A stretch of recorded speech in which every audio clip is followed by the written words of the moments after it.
Good morning! Started a little bit early, but I'm excited. I want to see this through to the end. Also, we're on the final day of the trial, so hopefully we will have some time for Monster Hunter later. And I'm excited to show you guys how far I've gotten. Well, I haven't gotten anywhere, but I'm ready for most any situation.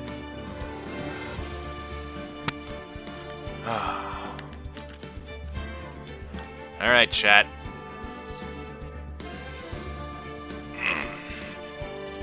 Where we last left off, we had just discovered that Damon Gant, Chief of Police, had been hiding several crucial pieces of evidence from the SL9 incident, including half of the entire evidence list, which, oddly enough, had a very interesting drawing on it, presumably the one Emma made back during the original SL9 incident.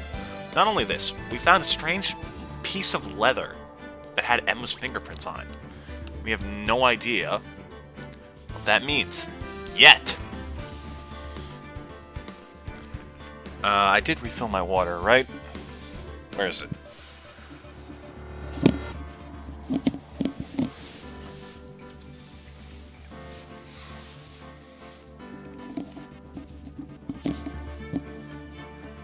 Got it! Okay. Everyone ready? So here we go. Wait. Yes. Okay, these are the same. Whew. February 25th, 9:47 a.m. District Court. Defendant Lobby number 2. This is the defendant lobby, alright? But there's no defendant. I've been trying to reach Lana all morning. Where could she be? And where's Emma, for that matter? It almost seems as if something's been happening behind the scenes. Edgeworth! Knowing you, you've already figured it out. Who the owner of the 77 ID number is, that is. Well, I have a pretty strong hunch. Looks like I'm not the only one who's figured it out. You know, the only reason this trial didn't reach a verdict yesterday is because there was still room for doubt regarding this ID record. If that number does belong to whom you suspect, then no doubt will remain. After all, he hasn't been officially charged with anything. True. Not yet. In any event, once all doubt has been removed from that list, I can call for a ruling. 5 minutes, right? Chief Prosecutor Skye will be found guilty. But she didn't do it! I figured you'd say as much. That's why I came here, to hear what you have to say. This is the first time he's ever done something like this.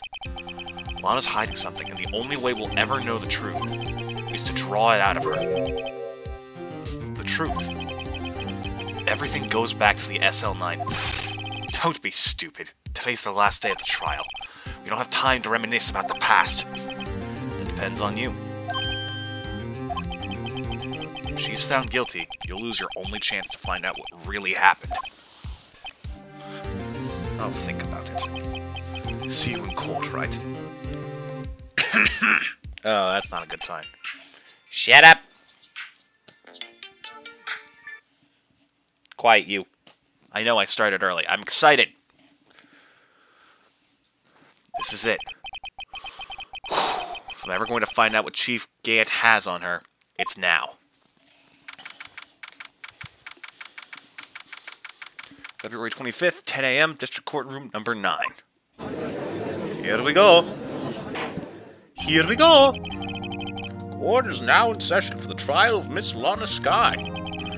The defense is ready, Your Honor. The prosecution is ready, Your Honor. Normally, this is when the prosecution puts forth its opening statement. Before that, the police chief has a proposal to make. Uh-oh. Chief Gant.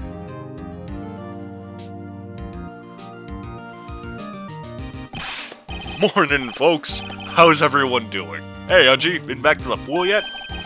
Oh, I've been drowning enough as it is in my work. That's a good one. Don't think I can top that. If you don't mind me asking, Chief, exactly what is this proposal of yours?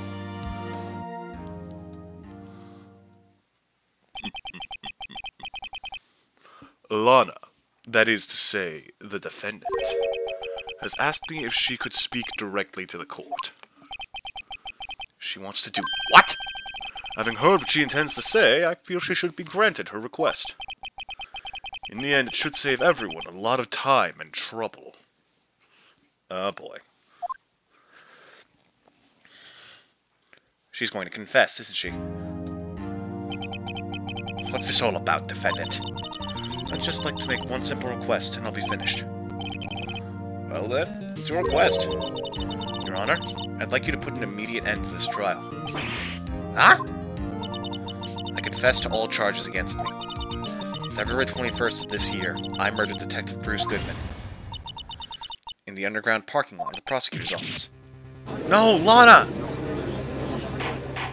God damn it! You can't! Your Honor, the defendant's claim does not change the defense's plea. Wait, what? Can he do that? In that case, Mr. Wright, I no longer require your services. But Lana... Your Honor, I hereby forfeit my right to an attorney. The prosecution may lack direct evidence against me, but it has sufficiently proven its case through testimony and circumstantial evidence. I would like you to render your verdict now, if you please. Well, the defendant certainly has the right to self-representation. The request is legally valid, although this is an unprecedented situation. Indeed, it appears there's no further need to continue this trial, even if Mr. Wright may feel otherwise. This can't be happening. It appears the time for a verdict has arrived. This court finds the defendant... Objection! Edgeworth? One moment, Your Honor. Mr. Edgeworth? The prosecution has not yet proven the defendant guilty beyond reasonable doubt. Any ruling at this stage would certainly be premature. Come now, Worthy. I understand this is a difficult time for you, but why don't you just be a good little boy and keep your mouth shut?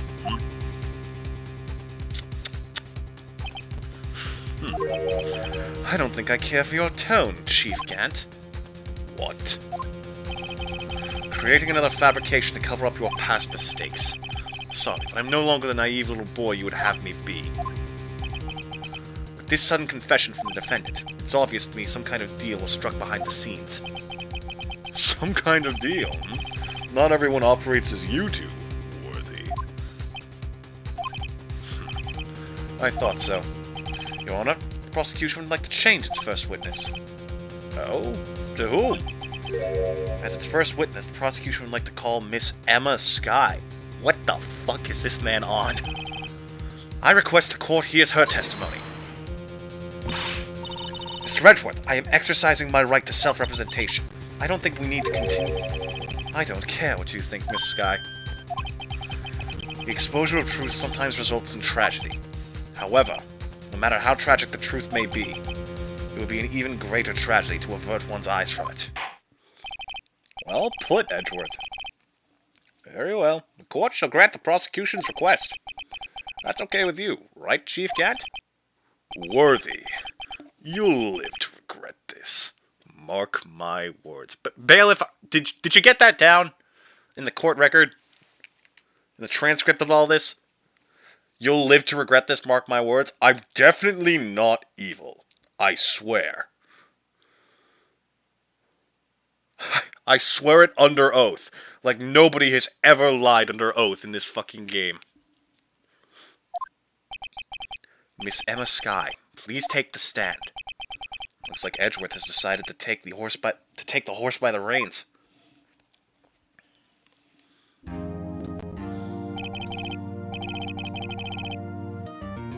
Holy crap, dude, are you okay? Strap on top of mono. Oh my god. Feeling better already. Okay. Get plenty of rest, alright?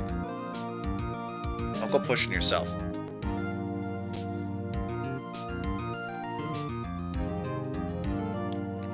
Also, don't do any voice acting for an intense, goofy anime game. Your throat's in enough trouble. Believe me. Now then, witness, please state your name and occupation. My name is Emma. Emma Skye. My occupation? I'm Lana's little sister. I want to be a scientific investigator.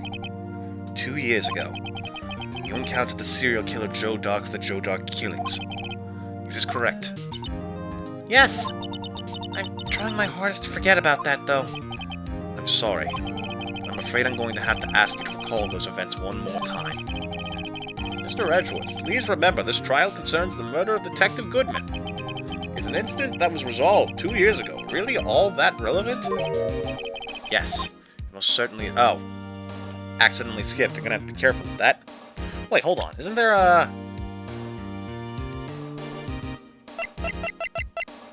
Oh. I thought there was an option to speed up text. Damn it. Well, okay then. He sure gave in fast. Now,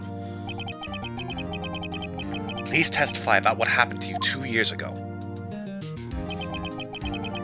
The trip to yesteryear has finally begun. It's bound to lead to the truth behind this trial. 2 years ago. I was waiting in my sister's office that day. A man came running in and took me hostage. Neil Marshall rescued me, but I'll never forget what I saw in that instant. The man raised up his knife and stabbed Mr. Marshall in the chest. Wait. Oh no. Emma.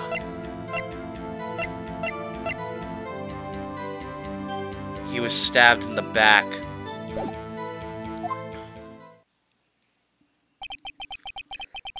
It's a good thing you weren't harmed. I passed out. I don't remember much. That's understandable. However, please tell me, Mr. Edgeworth, what does this testimony have to do with Detective Goodman's murder?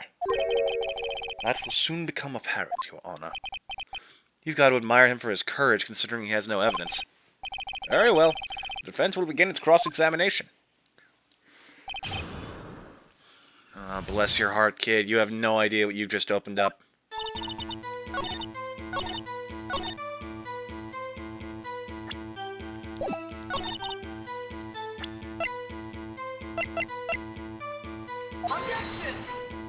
Wait, what? This evidence clearly reveals the contradiction in that statement. Wait, that wasn't it? Oh, I guess the chest is just an area. He could have been stabbed in the back of the chest. No, that's just being stabbed in the back. Come on, game. That must have been a real shock. Even now, when I close my eyes, I can still see it just as clearly. Tell us, what were you doing at that moment? I believe you testified that Joe Dog was holding you hostage. When lightning struck and the lights went out, Mr. Marshall jumped on Dark. I was thrown aside and the two began wrestling each other. I'm pretty sure I was watching them. Emma doesn't have any reason to lie, but Lana sure does. I need to get Emma to tell me as much about this as she can. Okay, so we're just pressing. Alright. 2 years ago, the defendant was a detective at the police department, correct? Yes. She was second in command under then Deputy Chief of Police Gant. My sister. She was the best detective ever. Yes, I remember. Deputy Chief Gant and Miss Skye used to be quite the pair. I believe they shared the same office. That's right. I'd always sit at my sister's desk and dream about playing that organ. I wanted to play it that day, too. The police department and prosecutor's office held a ceremony that day. Lana promised to take me to dinner after she finished her work.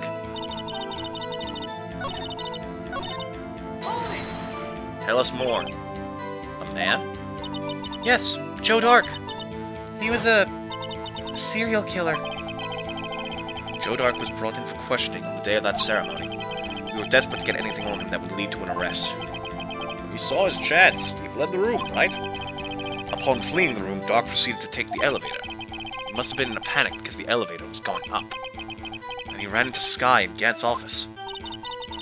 There was a lot of noise coming from outside, so I opened up the door to have a look. That's when I saw him. Can you tell us? What was the prosecutor doing there? That day, there were two people present during Doc's questioning. Deputy Chief Damon Gant and Prosecutor Neil Marshall. Almost forgot about Gant. Neil Marshall had just received the King of Prosecutors Award. Young and dedicated, he went straight to the questioning room after the ceremony. I assume that would also be why he was the first to run after Dark. When Dark grabbed me, I thought I was as good as dead. And that's when Prosecutor Marshall came running in. I don't clearly remember what happened then. But...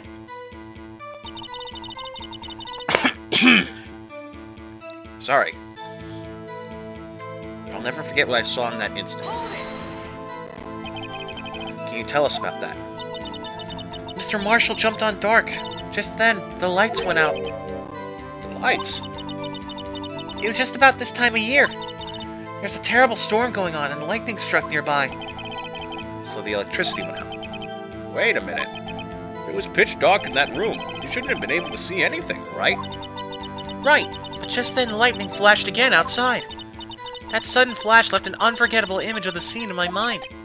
I see. I told the detective about what I saw then. The detective? Yes, Detective Goodman.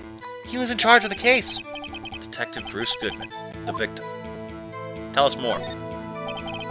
So you spoke to Detective Goodman about this 2 years ago? Yes, that's what's so scary about this trial. You told Detective Goodman about what you saw? Yes, but at the time the words just wouldn't come out. That's why I drew a picture. A picture? Yes, I think she mentioned that before. Well, Mr. Wright, have you heard enough? I see. I mean, it's still stupid because that's an obvious contradiction, but they want us to show the picture. This picture the witness drew. I believe it has a very important meaning. But the list of evidence I was given 2 years ago didn't contain a picture. Witness, would you mind if we added this statement to your testimony? Yes, Your Honor.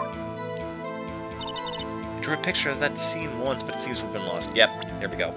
Ironically enough, it's on the back half of the rest of the evidence list. Pictures are on the back of the evidence list in magic marker. I've got a very bad feeling about this.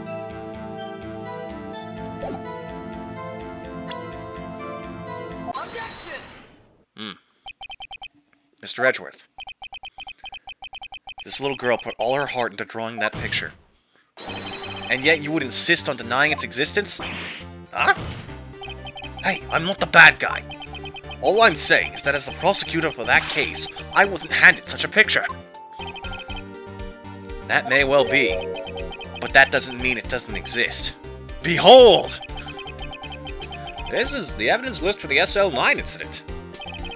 Please turn it over, Your Honor. Turn it over. Turn it... Ah! What's this?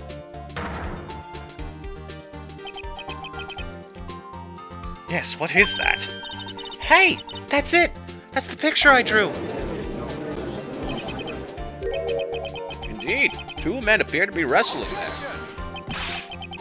What's the meaning of this? What are you doing with that list? Me? Only the prosecutor in charge should have access to that list. Huh? These lists, they're different from each other. What? It would appear, Mr. Edgeworth, that the evidence list you were handed 2 years ago is incomplete.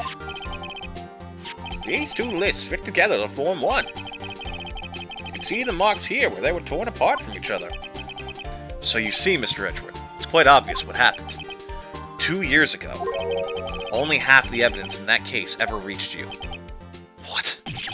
What? Poor Edgeworth, man. This guy gets screwed so badly at every opportunity. Order! Miss Skye, why did you draw your picture on the back of such an important list? Because that's what Detective Goodman handed me in the questioning room, Your Honor. Wait a minute. If this list was torn in half, then that means... Your Honor! Are you alright, Mr. Wright? Your eyes are bulging from your head. If the evidence list was torn in half, then there might be more of the drawing on the back of Mr. Edgeworth's list.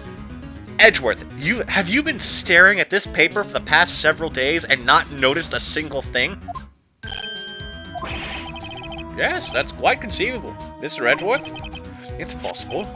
Let's see.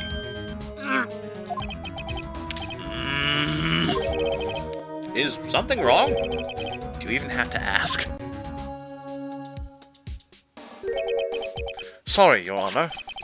There is indeed something drawn on the back of my list. It's that thing! What the fuck? That's that thing! That thing that was dancing in the evidence room! Clearly, this act of vandalism is the work of a certain chief of detectives. I guess he was out of scrap paper. Evidence list restored and updated in court record. Let me take a look at this. Nope, that's almost definitely the same drawing, but then it's sideways.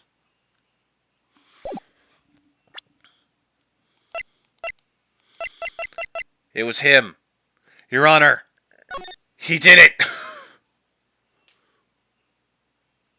Just look at him. Alright, back to it. Very well. Witness, will you please testify about this picture you drew 2 years ago? Huh? Oh, yes, sir, Your Honor.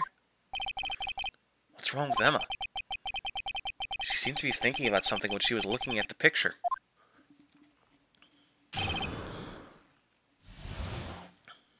Emma's picture. This is the picture I drew 2 years ago. The flash of lightning was so bright, all I could see were shadows. After that, I must have fainted. This picture shows exactly what I saw in that instant. To think a flash of lightning could burn such an image in your mind. Thanks to that, though, she was able to show us exactly what she saw. Well, I don't see any contradictions here. This clearly shows Joe Dark about to murder prosecutor Neil Marshall. The defense may now begin its cross-examination. Okay, I guess we start with pressing everything. Did you draw this picture right after the incident? I think I drew it 2 or 3 days later. First, I was in such a state of shock that I couldn't do anything. During that time, the investigation team was reorganized. Detective Goodman was placed in charge, under the direction of Damon Gant and Lana Skye. 2 or 3 days later. The memory should still have been fresh in her mind. Excuse me, witness. But can you please tell us why this picture is painted all black?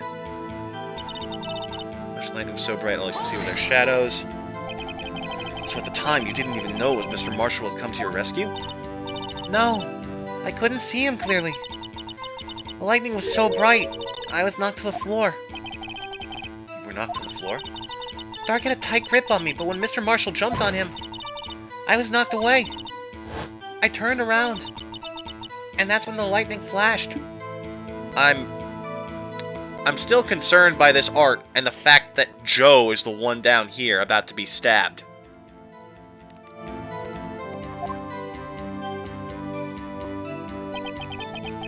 Poor Emma. I'm just glad she wasn't hurt. What happened after the lightning flashed? So that I must have fainted. You mean you didn't see the actual murder take place? No, I'm sorry.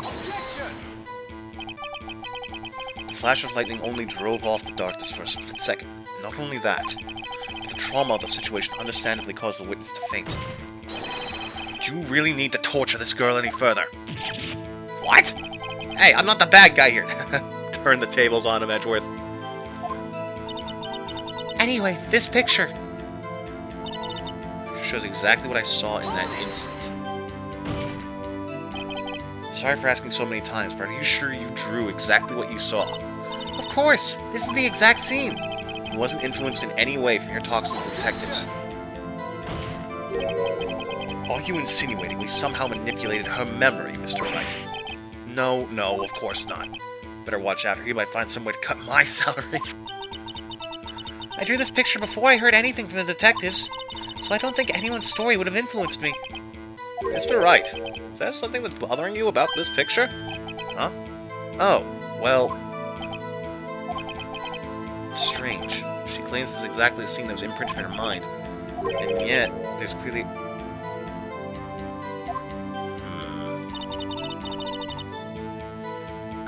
Okay, so what is it? Piece of cloth, evidence list, and it doesn't even tell me the evidence that's on the list. Of course not.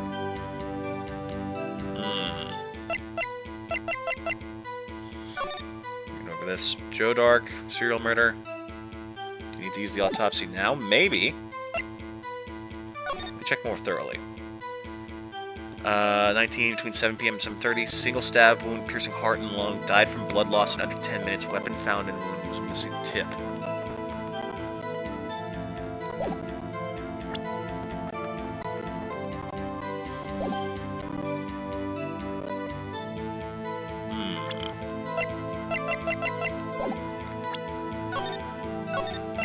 I'm gonna save here because I do not want to run out of that like truth bar or whatever the hell it's called.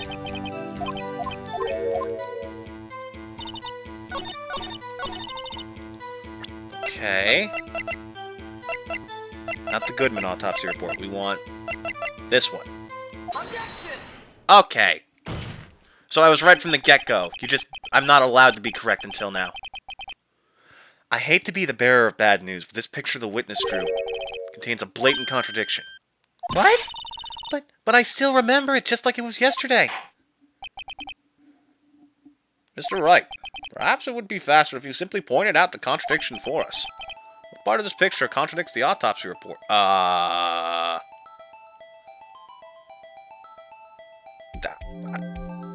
The position? How do I gesture to the position? You just gestured to all of me! The knife. Because the way he's stabbing him is wrong. Oh, the knife. What about it? I mean, the tip is already missing. I mean, you could also argue that the people are missing their fingers and their faces. I just sort of assumed that was how she drew it.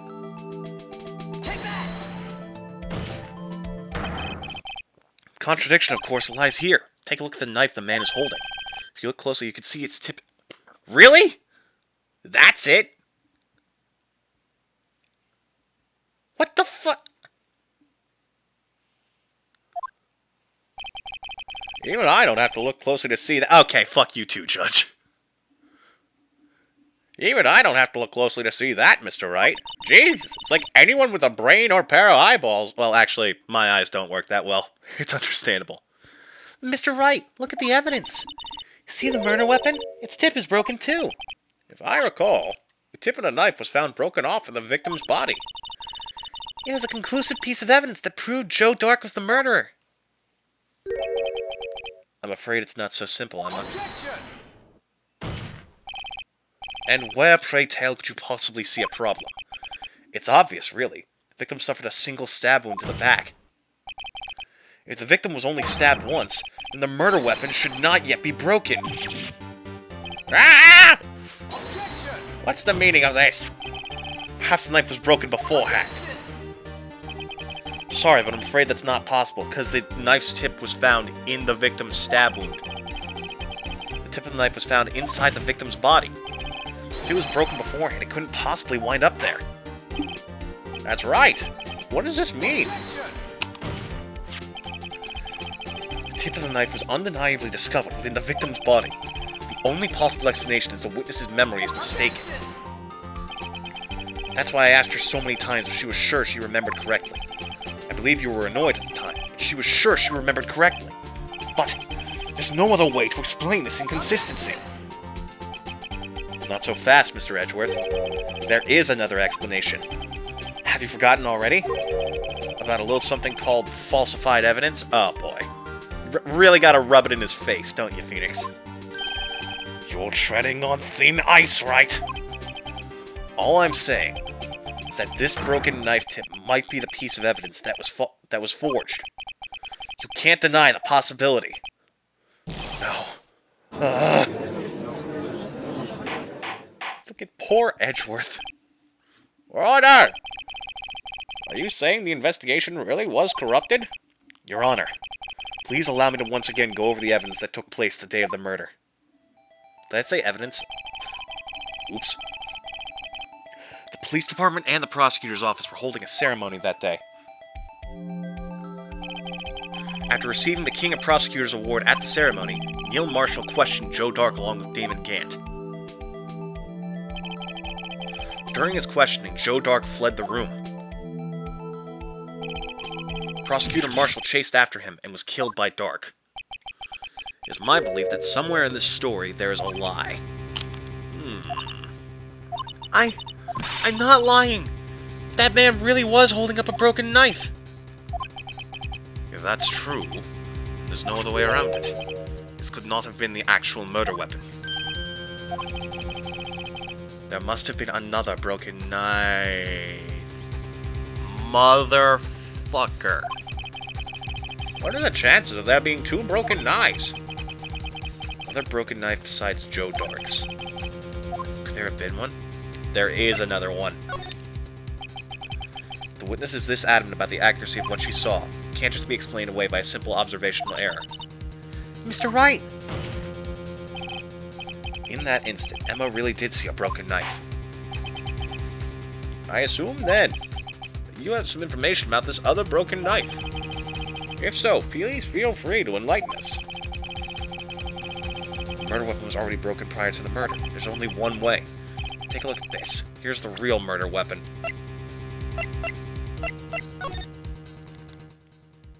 There.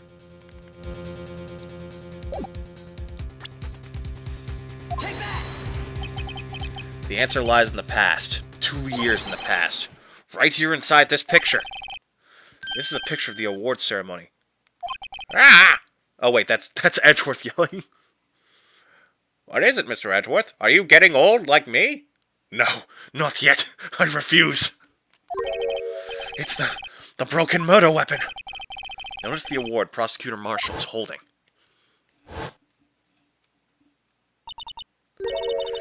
That's a broken knife.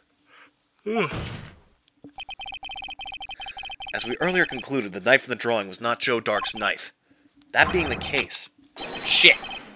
I dropped the controller. The knife the witness saw was in all likelihood from this award. Order! I'm only doing it once. I gotta save my voice while I can. Neil Marshall was awarded the King of Prosecutors that day. As an award, he was given this broken shield and knife. When he chased after Joe Dark, he pulled out this knife. Being a prosecutor, he did not carry a pistol. This broken knife was the only weapon he had in this dangerous situation. But that can't be! Oh, and why not, Mr. Edgeworth? Because the King of Prosecutor award knife was the murder weapon, and the murderer and the victim would be reversed. What do you mean? I mean... this man raising a knife would have been Prosecutor Neil Marshall. Oh. Oh! But the prosecutor was the one who actually died. That's true. What's going on here? It seems Mr. Wright has been a bit too eager to jump to conclusions. Wait! I remember now! I remember everything! Witness? Mr. Edgeworth! What is it? Could you show me your evidence list again, please? His list? The one with that picture? Fuck. I'm losing the voices quick. His list? The one with that picture scribbled on the back. Yep. He was there. The Blue Badger did it all! I knew it! This picture! I'm the one who drew it! What? You drew that? That's right! The list wasn't torn in half at the time I drew this picture. Fucking Blue Badger bullshit. All this time I've been trying so hard to forget. I must have locked this part away deep inside me. Oh, convenient. Perhaps it would be best if we added this to the witness's testimony. Would you please tell us what you've recalled, Miss Skye? Yes, Your Honor. First the knife mix-up, and now the Blue Badger? This should be interesting.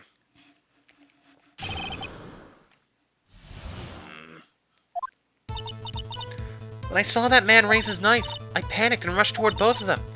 I think I knocked away the man with the knife. Just then, there was another flash of lightning, and that's what I saw, the blue badger.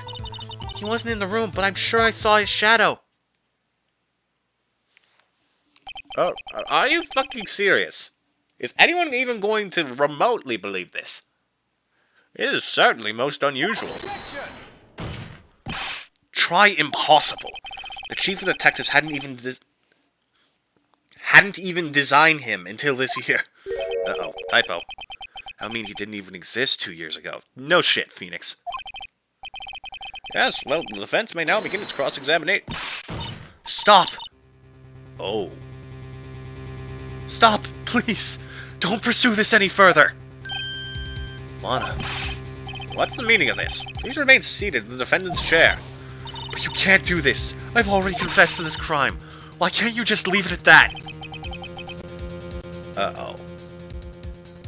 Chief Prosecutor Sky. You've already come this far. It's too late to turn back. Oh no. What's about to happen? Silence! Stop talking! The defense will now begin its cross-examination. Bailiff, please detain the defendant. Seems we're finally getting to the core of the matter. Hold up. Drinky.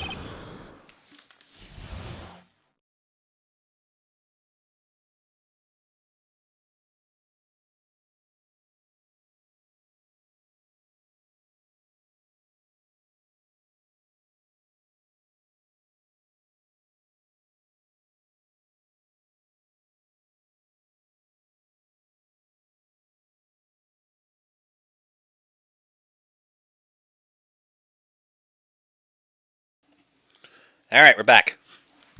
Well, I saw that man raise his knife. Tell us more. Come on, you gotta press everything.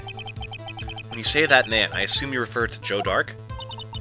Yes, at least I think it was him. You think? All I could really see were shadows. The power outage that immediately preceded the incident is also documented in the prosecutor's office reports. So then you...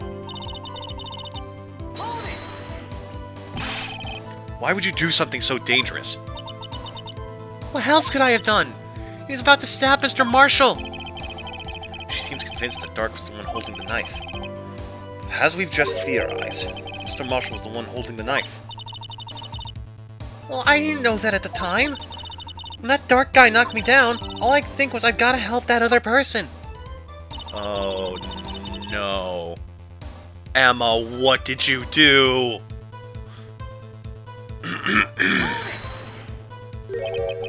What do you mean you think?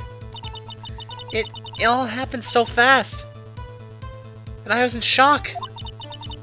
I don't remember everything clearly. When I did, it's all kind of a blur. Miss Sky was almost killed before she was witness to a murder about to take place. With so much happening in a matter of seconds, a little disorientation is only natural. I saw the man about to stab the other person, who I thought was Mr. Marshall. I knew I had to stop the man with the knife. What you did was very brave, young girl. So then, what happened next? Then was another flash of lightning, and that's when I saw the blue badger. Okay, well, I call bullshit already. Are you sure about this? Of course. See? I even drew a picture of him here. But it was the chief of detectives who thought up this hideous beast. And that was just this year. The blue badger didn't exist 2 years ago. This is all quite verifiable. I know it sounds strange. I was surprised too when I saw him at the police department. I had this nagging feeling that I'd seen him before somewhere. Now I finally remember. Oh, brother. Just when you thought the thing had caused enough commotion. Tell us, where in the room did you see him dancing? He wasn't in the room, but I'm sure I saw a shadow. What do you mean he wasn't in the room? His shadow? So you mean you didn't actually see his face, with its winning smile and all? That's right, I still remember it. It had 3 creepy horns. This is pointless. That thing couldn't have possibly existed 2 years ago. The witness must be mistaken. That may well be. What's important is what caused her to think she saw what she did. Oh? And I suppose you have an explanation. If so, then by all means, please tell us what this shadow really was. What was it Emma saw when that lightning flashed? I know what it is. It's going to be a pain in the ass to make clear, but I'm almost certain. The Blue Badger hadn't even been dreamt up when Emma drew this picture. Yet she's certain she saw its shadow. Ladies and gentlemen, it is the defense's belief that on that fateful day 2 years ago, there indeed was something that looked similar to the Blue Badger. Something that is now sitting in this very room. Mr. Wright! In this room? Very well, Mr. Wright. What is it that the witness saw in that instant? Please show us this mysterious... Yeah, it's the vase.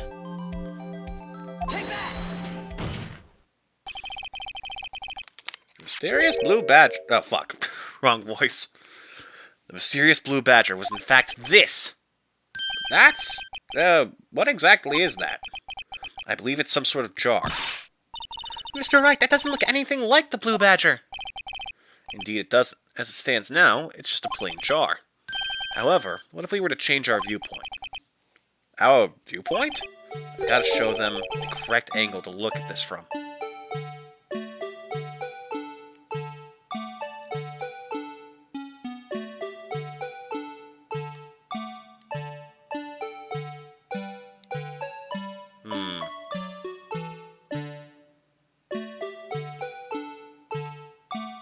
There it is. Ta-da! This isn't right. I've got to make it look more like the Badger. Wait, what? Allow me to remind the defense its case hinges on the witness's drawing. Mr. Wright can't match the shape the witness drew. We cannot accept his claim. I've got to find just the right angle. Maybe I should rotate it vertically a bit more, or horizontally. Come on, Mr. Wright! You can do it! I've got to show them the correct angle to look at this from. Ah, great. Fucking hyper-precision bullshit.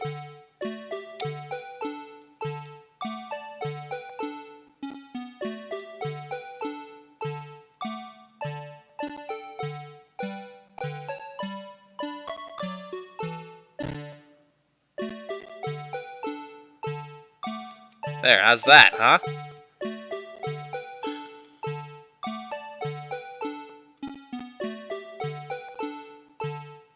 Looks about as good as I'm gonna get it. There we go, that's a bit better. I'm gonna point the top towards you, because you can see there's a curve on top of these. Like, look. It's not as pronounced if you look at it from this way. Oh god. I lost it. Never mind, it's back. Okay, I think it has to be like a little bit lower. That should be it. Now come on! Ugh, god. Welcome to the next 2 hours of this case.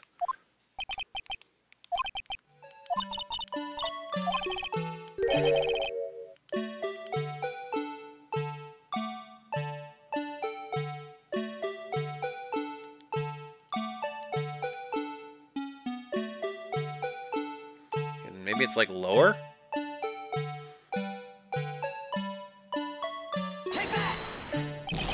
Ah, for crying out loud.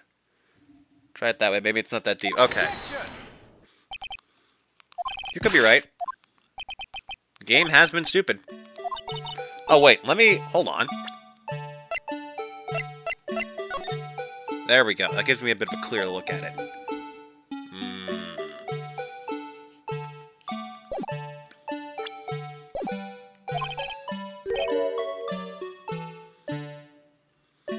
This is the single stupidest puzzle in all of Ace Attorney.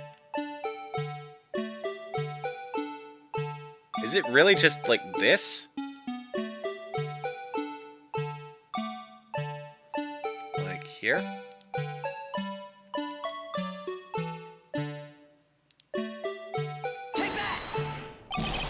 Nope.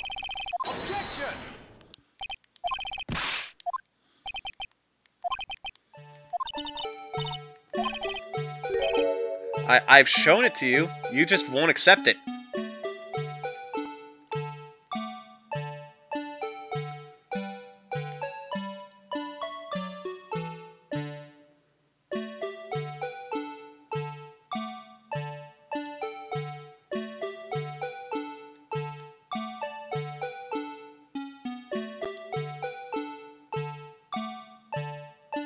Broken horn? Nah, that's not part of the design. That's just Gumshoe being bad at everything he does.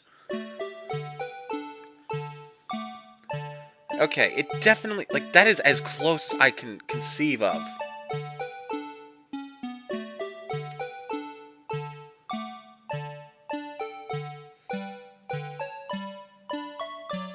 See? That looks right.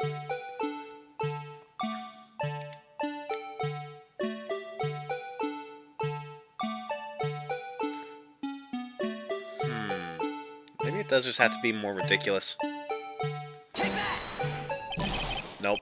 Objection! Try putting the broken handle on the left side. Broken handle?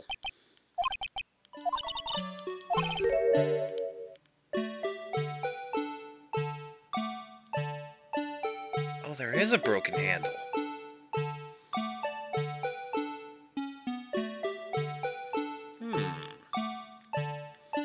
Interesting idea. Okay, so then...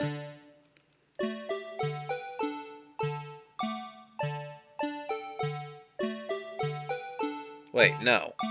I have to be facing this way then. But then... No. Because now it's got that, like, spot jutting out of the bottom.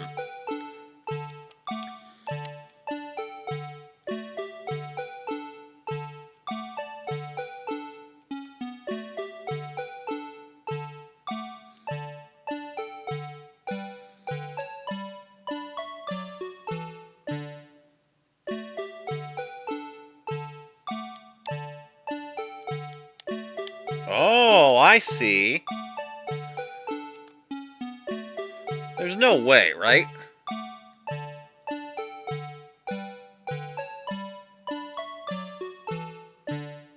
Take that! Nope. Objection! Okay, fuck this. I hate this puzzle. I am looking it up. I don't care.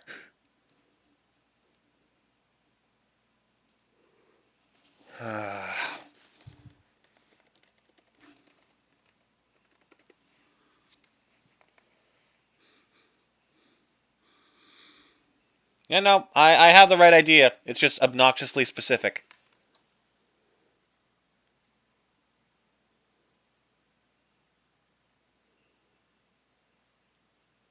Let me see. Have it back up. And then... Yeah, we have to have the part with the blood upright, apparently.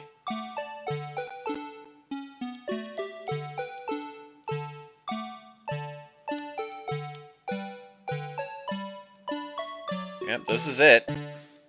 I think maybe it has to be, like, lower.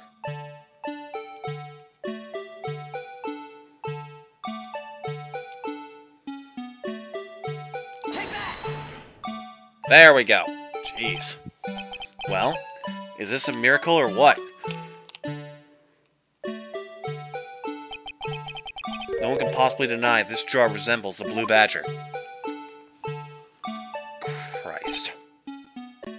No, it can't be! I wish it wasn't, Edgeworth. I wish it wasn't. Order! The defense has proven its claim. The mysterious Blue Badger witnessed on the day of the crime was actually this. Although we all enjoyed Mr. Wright's dramatic performance, one question remains. What's your point? What do you mean? So that Badger thing was actually just a jar. That doesn't change anything. I'm afraid that's where you're wrong, Mr. Edgeworth. You see... Oh. I thought that I accidentally skipped the text. This changes everything. Indeed. Very well then. Please tell us. It's different now that we know the witness saw this jar. The murderer?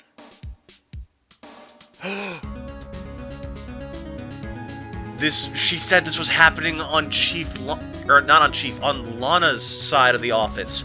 But this jar was kept near Damon Gantz's desk. Allow me to take these in turn. At the moment of the murder, the witness saw this jar. At a very specific angle, I might add, Mr. Wright. Yes, well, knowing this, where could she have seen this jar? Where? The location of the jar is shown in a picture taken on the day of the crime. It's on a shelf in the office of Damon Gant. The body was found lying near Lana Sky's desk. The witness testified so herself. Yes, it is these two facts that reveal what actually transpired. You see, the struggle between Dark and Marshall did not take place in Lana Sky's office. It happened on the other side of the room, in Chief Gantz's office.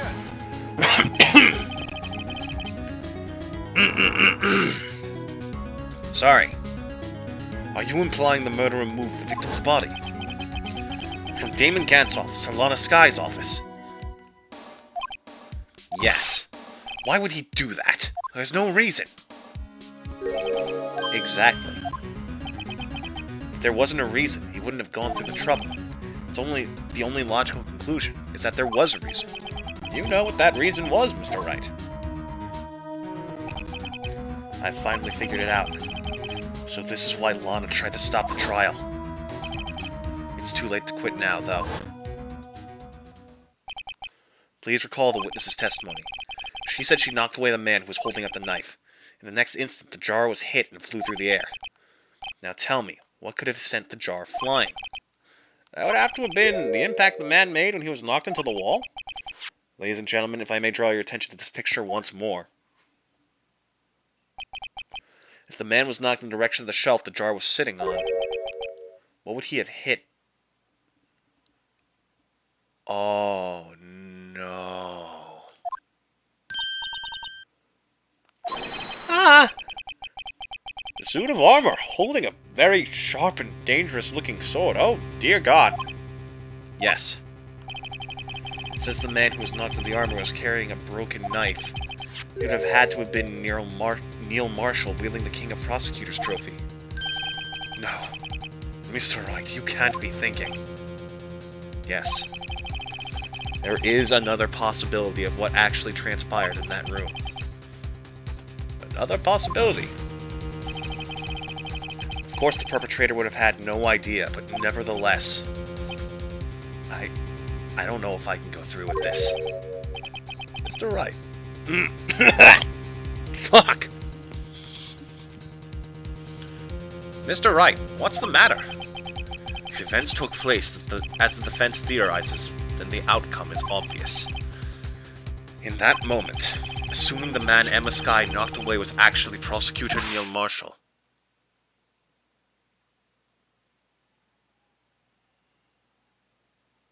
she accidentally killed him. This poor kid.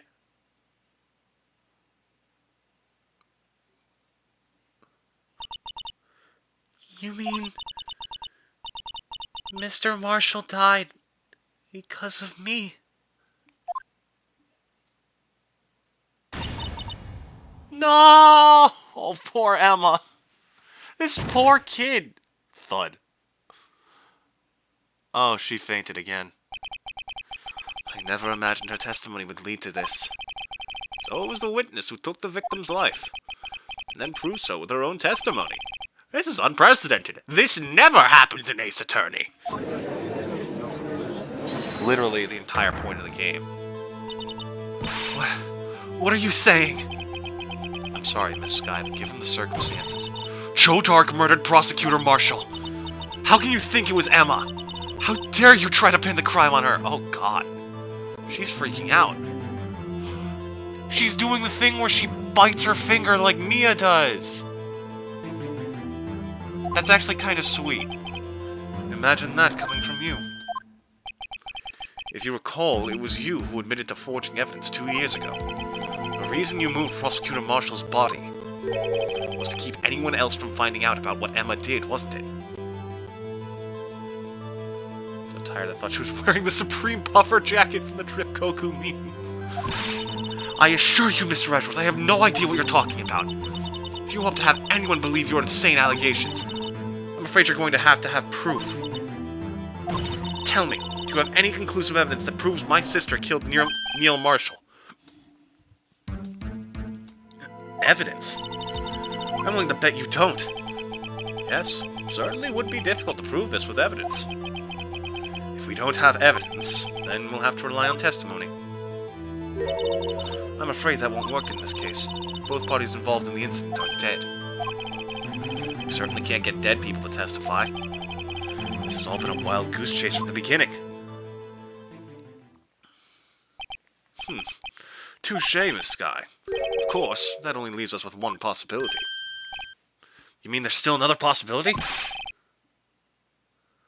What do you mean, Mr. Edgeworth? I mean the possibility that the victim has left us a message. For better or for worse, Mr. Marshall did not die instantly. He may have left behind the name of the person who took his life. In one manner or another. That's impossible. Well, Mr. Wright, this is the only possibility left to you. A message from the deceased. Such a message exists. Yep. Gotta think back to the court record. Is in the evidence. This message from the deceased is already in our possession. Mr. Wright! Oh, wait. I keep mixing up the judge's voice with other people. Will you stop at nothing to prove my sister a murderer? Do not be mistaken, Miss Skye. Our purpose is not to accuse Emma of any crime. There is only one thing we seek, the truth, no matter how painful it may be. Now then, Mr. Wright, please show us the piece of evidence that conveys a message from the deceased.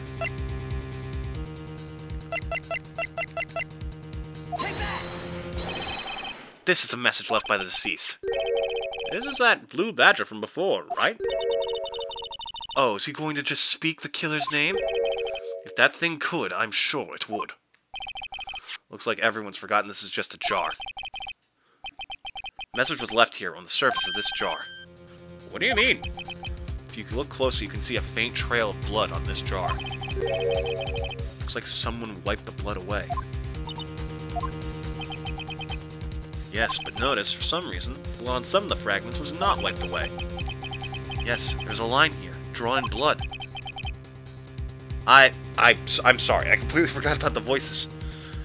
So what you're saying is these dots were once lines. Prosecutor Marshall did not die instantly. He used the few precious moments left to him to leave behind a message.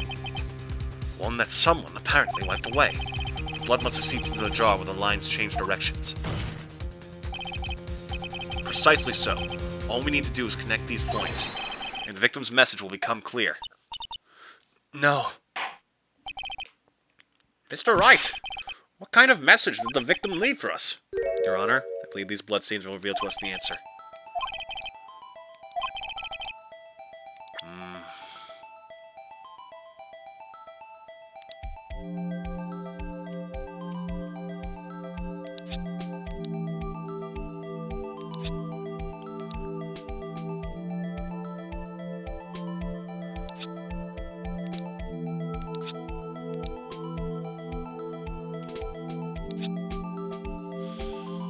This poor kid.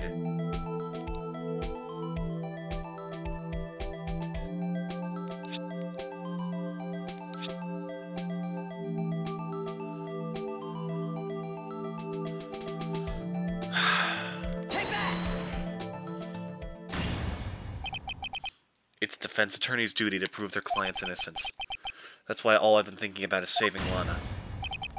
After all my efforts, I never thought it would turn out like this. Emma. So this is the final message Prosecutor Marshall left behind. Wait a minute.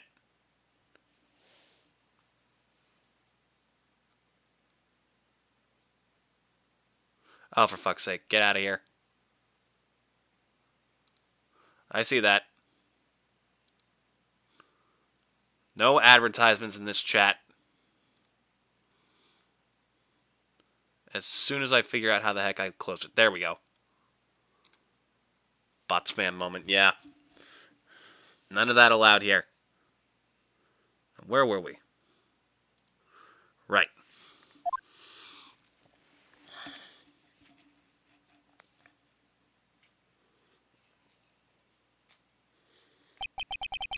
Of all people, she may not have meant it, but in the end, the one who took the victim's life was Emma Skye.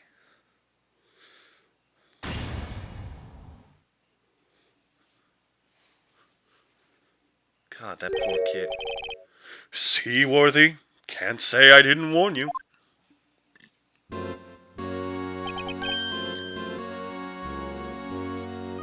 Chief Cat, do you understand the implications of what you've done?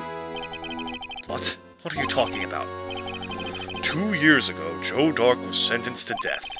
He was convicted because of his final murder. I believe you were the prosecutor in the case, were you not? Ah. Yes, Worthy. Because of you, an innocent man was sentenced to death. Not only that, you used forged evidence to ensure his conviction. Objection! But Joe Dark really was a serial murderer. That's undeniable. I'm afraid that's not important. Didn't you know we aren't defenders of justice? What? We're merely keepers of the law. Sentencing a man to death is no light matter. Even if there wasn't any cover-up or evidence forgery, ultimately the responsibility falls on the prosecutor in charge. Despite what anyone may say, this fact cannot be denied. What's going on at the prosecutor's office? He might have sent an innocent man to his death. How could he just stand there like it wasn't his fault? Order! Order! Order! I can't scream as an old man. The gavel's pounding fell on deaf ears.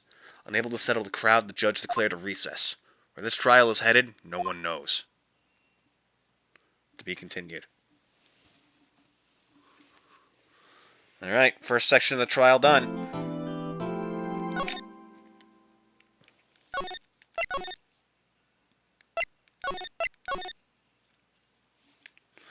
Okay, quick break. I'll be right back.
Got out for a bit, you'll be lurking? Okay.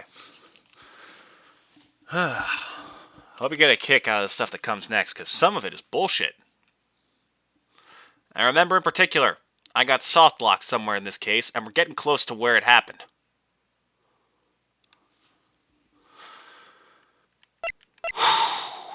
Alright, let's do this.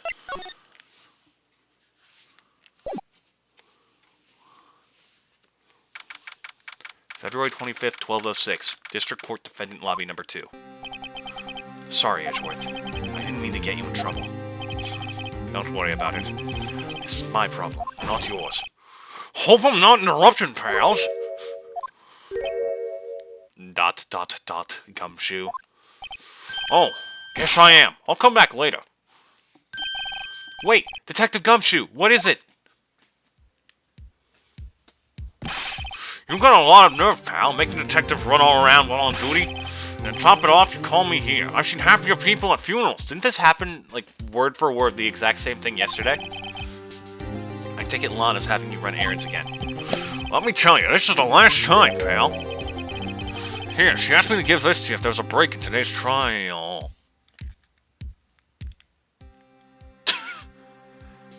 Evidence law.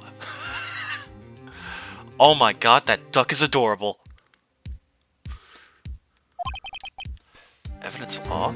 Edgeworth was talking about this just the other day. You must know the 2 rules of evidence law. Rule number 1, no evidence shall be shown without the approval of the police department. Is that right, Mr. Wright? Seems so. You could at least study some evidence law, really. Chief Prosecutor also wanted me to give you a message. A message? She said if you're planning to take him on, you're going to need this book. Him. Damon Gant. Guess I'll need to give this book a thorough read.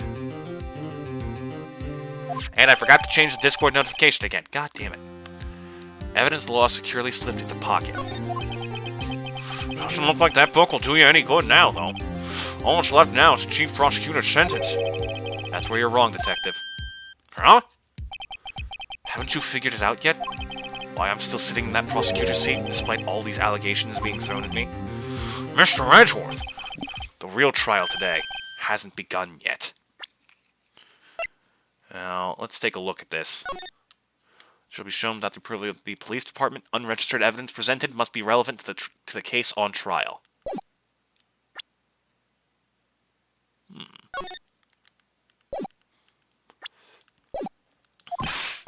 What? What else is there left to do? Your credibility's been all but ruined with this forged evidence you weren't aware of. Emma Skye found out she unwittingly caused the man's death. And now you're telling me you want to do more? You've got to be kidding me, pal. You're missing the point, Detective. Lana didn't murder Detective Goodman. She merely stuck a knife into his dead body. That means the real killer is still out there. What? We're going to expose him. No matter what it takes. This case has hurt too many people. It's time to bring it to an end. I still have one minor issue with the evidence presented. If the jar had fallen and then shattered in the process, how did he write her name on it? February 25th, 12:52, District Court, Courtroom Number 9. Goddamn, now you got Cotton Eye Joe stuck in my head. Court will now reconvene for the trial of Miss Lana Skye. Mr. Edgeworth. Yes, Your Honor. The Inquiry Committee is planning to impose harsh penalties for your actions. Thank you for the news, Your Honor. Yes, well, normally this is where the prosecution calls forth a witness. But, this isn't easy to say. You see, there's some concern that you, Mr. Edgeworth, may have, struck a bargain. You think I may have manipulated the witness. I didn't say that. It's just, you see, everyone has been talking, and... Very well, Your Honor. I have a solution. A solution? That being the case, the prosecution will allow the defense to call forth all further witnesses. What? But there's no precedent for what you're proposing. Undeniably, this is an unusual arrangement, but a very effective one. would prove that I haven't struck any deals with the witnesses. Well, Mr. Wright, what do you say? Unbelievable. Edgeworth has found a way to continue the trial. Very well. The defense accepts the prosecution's proposal. Then it's settled. The, defense may now call forth the next witness. Mr. Wright. You do realize this is your last chance. If you call the wrong witness, this trial is as good as over. The defense calls... The time has finally come to bring out the real murderer. Alright, you sleazy bastard. Damon Gant. The defense calls Damon Gant to the stand. Damon Gant? What does he have to do with anything? As the defendant's partner 2 years ago, Mr. Gant has first-hand knowledge of the crime. I feel we should hear what he has to say about it. As luck would have it, he should still be in the courthouse. He would also be the least likely to have been manipulated by me in any way. Wouldn't you agree, Your Honor? True. Alright, bailiff. Please escort Mr. Gant to the stand. Witness, please state your name and occupation. What is this, some kind of practical joke? I was just on my way to lunch. Your name and occupation, sir. Worthy, are you sure you want to do this? Your name and occupation! So, you want to play hardball, eh? Please, Mr. Gant. Fine. My name is Damon Gant. I'm the acting chief of police. Now then, Chief Gant, the court requests to hear your testimony. Oh, righto! What's with the grim face? First, let's clear up this SL9 incident. Oh, you mean that time when Lana's sister murdered that prosecutor? You piece of shit. Personally, I think it's been made pretty clear already. There are still some things unaccounted for. Oh? Like what? Like the role you played in all of this. Son, either you're very brave or very foolish. You are aware, of course, that a police chief has all kinds of weapons at his disposal. You sure you want to do this, son? Sure. Take my testimony, for example. I don't have to give it if I don't want to. What? Is that true? I'm afraid so. Chief of Police has the right to refuse to testify. Of course, such an action carries with it certain risks. Don't worry, I'm not here to hinder your trial. Just remember, if this turns out to be a big waste of time, don't say I didn't warn you. Very well. The witness may now begin his testimony. Okay, you big orange word I'm not allowed to say. Because there are people here today. As I recall, Neil and I were questioning him that day. To make a long story short, we slipped up. A power outage didn't help either. When I went to my office, I found Lana there. Apparently, she had already arranged the crime scene. As you can see, I had nothing to do with the forgery. Forgery. Is that when Doc was arrested? Him? He was lying on the floor unconscious.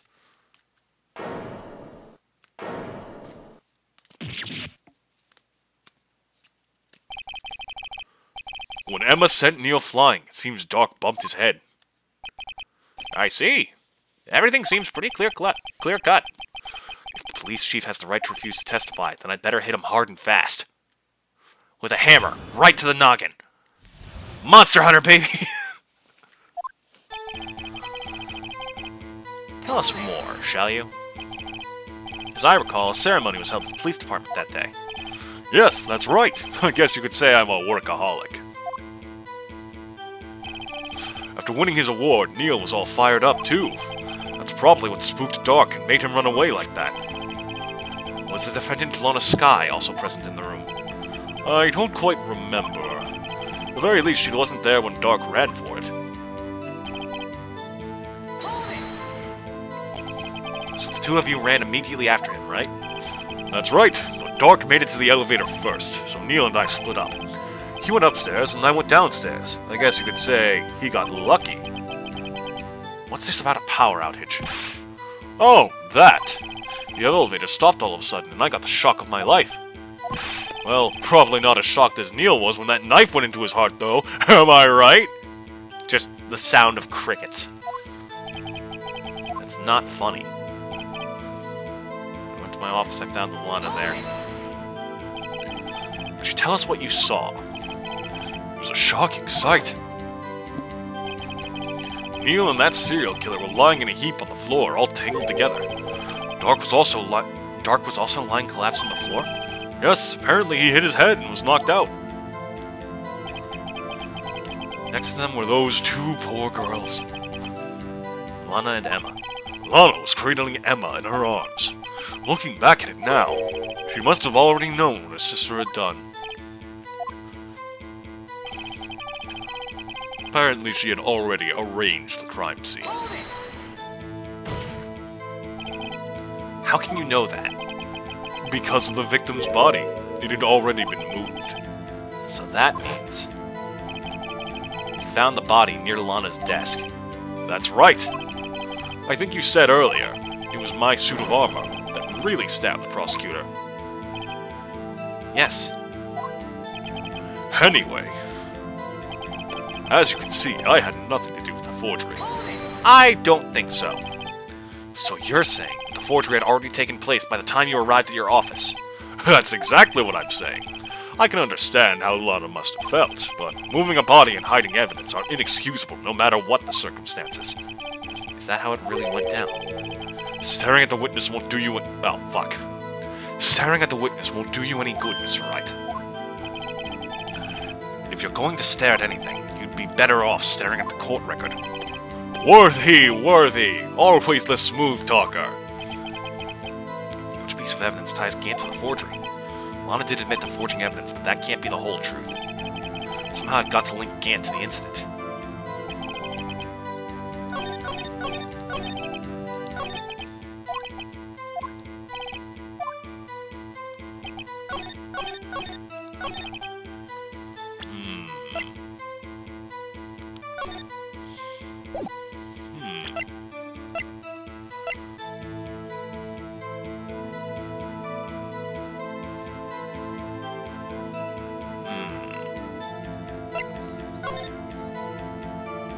No evidence shall be shown without the approval of the police department. Unregistered evidence presented must be relevant to the case on trial. I'd say this is pretty damn relevant.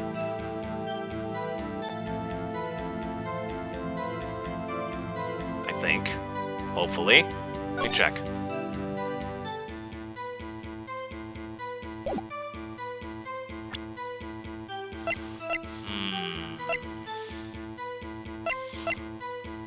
Oh wait, hold on. When was Joe arrested?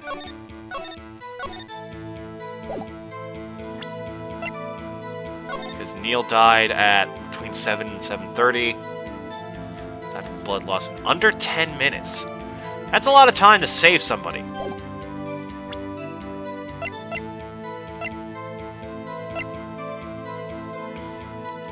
Oh, we did find the final fragment of this, and it was already registered.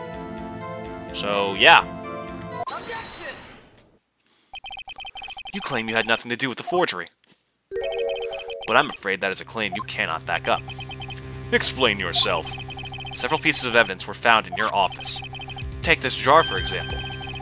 That's the blue badge that you showed us earlier. A piece of this jar was discovered in your safe.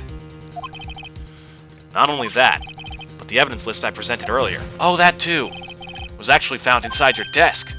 It was found where? You see, Chief Gant, these articles of evidence uncovered in your office are both concrete proof that you also played a part in the illegal investigation. Chief Gant, what's the meaning of this? Ho ho! Here's a defense attorney who may even rival Worthy. So you admit to it then, that you were involved in the forgery? Who, me? Or do you mean you? Me? Why would I have anything to do with that? Well, you were the one who snuck into my office when you found this evidence. Prosecutors aren't the only ones capable of forging evidence, you know. Defense attorneys can do so too. Isn't that right, Righto?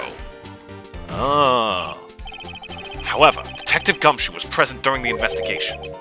Worthy, my boy. Not even detectives are exempt from the law. Rest assured, Dick will receive his due punishment. What? If Detective Gumshoe's salary drops any further, he'll end up paying to work. Yes, well, in light of the detective's presence, please give us your testimony regarding these pieces of evidence found in your office, and their relation to the forgery that took place at the crime scene. My, kids these days no longer know how to put two and two together.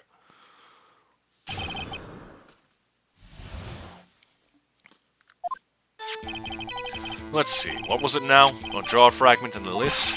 For all I know, you could have planted them in my office. Anyway, you can't prove when those pieces of evidence were discovered. If they were found after Dark was convicted, then they're worthless. There's no reason I'd participate in a forgery. Rearranging the crime scene wouldn't help me out in any way. Mr. Wright. Yes, Your Honor? When investigating the crime scene, you should have been more careful to observe protocol. You do understand that I am the chief of police, right? There will be consequences. Oh, indeed. I believe I will press charges, so you won't make the same mistake again. My apologies, Chief, but would you mind waiting until tomorrow for that? Today is, well, you know. All right, Udgy. In return, though. I know. That place, right? Huh? What are these guys, telepathic? Oh, God. I can mind control the judge to guarantee I get an innocent or guilty verdict. It's part of my total control over the judicial system. Or haven't you heard, right? I control the law here.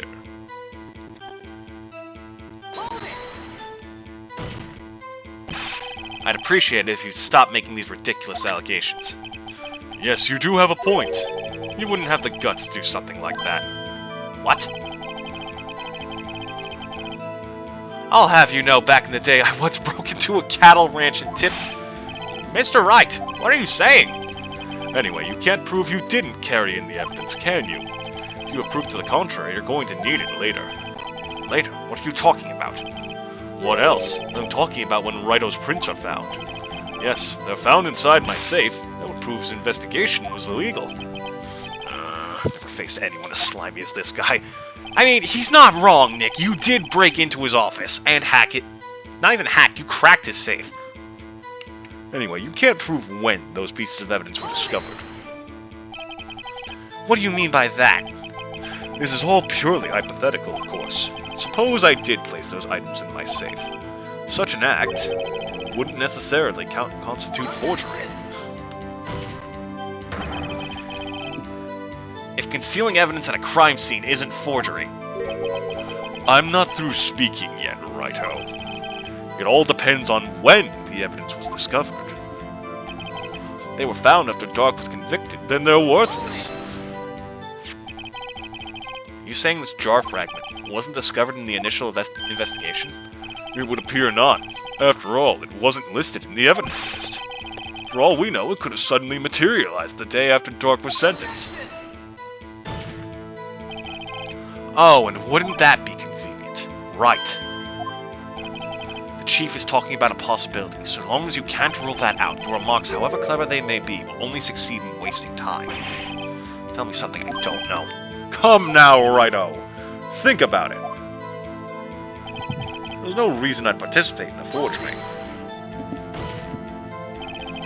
How can you look me in the eye and say that? Because I'm innocent. Remember? Who was it that murdered Neil? I'm not sure I care for the word murder here, but in the end, the person responsible for Mr. Marshall's unfortunate demise was Emma Skye. Well, now do you see? Rearranging the crime scene wouldn't help me out in any way. Yes, it would. Really, Chief Gant, at the very least there is one very large benefit you've reaped from all this. Oh, I wasn't aware. What is this benefit? That would of course be the position you have. Chief of Police. Oh. The resolution of the SL9 incident secured your promotion to Chief. That in itself is sufficient motive. Oh, that's a good one. Huh? Do you really think I'm that incompetent? What do you mean? Even without that case, I was already in line to become the next chief. The resolution of SL9 merely sped up the inevitable a little. Is that true, Edgeworth? Yes. He is going to be made chief anyway. Gah! Be careful when pointing that finger, or you might wind up being the one pointed at. So that means there's only one possible motivation for you to commit forgery. If you didn't do it for yourself, then you did it for someone else. Don't be silly, Worthy. You know me better than that. There are only 3 people I look out for. Me, myself, and I. There. It's out in the open now. Oji, would you mind if I changed my testimony a little? By all means, please do. I wouldn't be anyone's accomplice if there was nothing in it for me. Nothing in it for you? Sorry, but the only person I care about is yours truly. That girl, Lana's little sister, was it? If you think I felt sorry for her, you better think again. You're right. You don't feel sorry for anyone. Be tough on crime and tough on people. That's how I was raised. You seem to be lax enough on yourself, though. Oh, that's a good one, Worthy. There had been something in it for him. Given his selfishness, would he have helped someone out? Point out an accomplice. True, you might not help out anyone for their sake. But if it would benefit you, you might decide to assist someone. Mr. Wright, it appears you're positively determined to portray the chief as a nice man who likes to lend people a hand. That's not what I mean at all. Very well, then. Who is this person you believe Chief Gant may have helped forge evidence?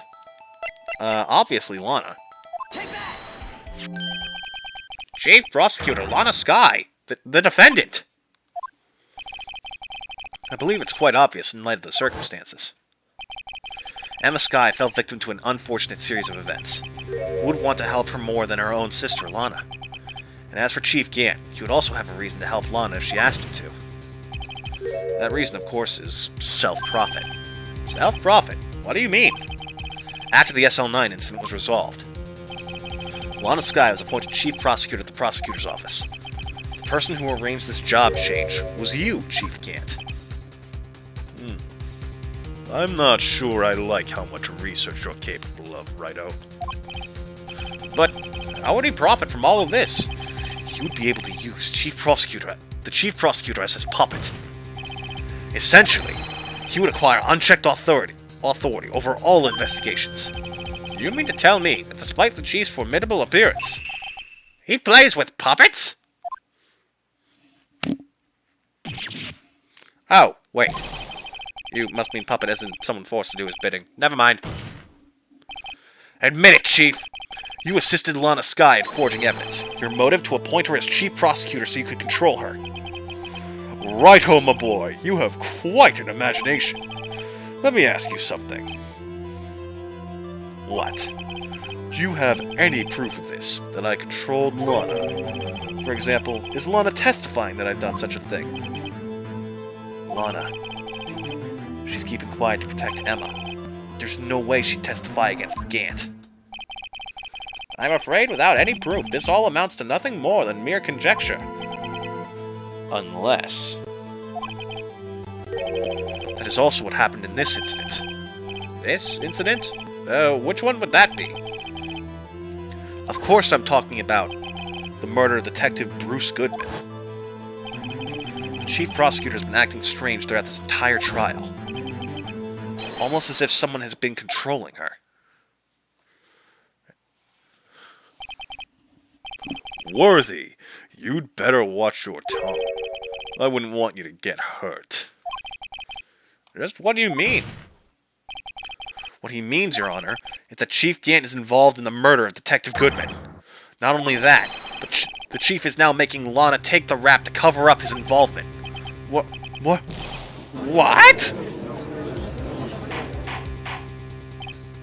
Order! I said order! Mr. Wright, you can't be serious. Huh?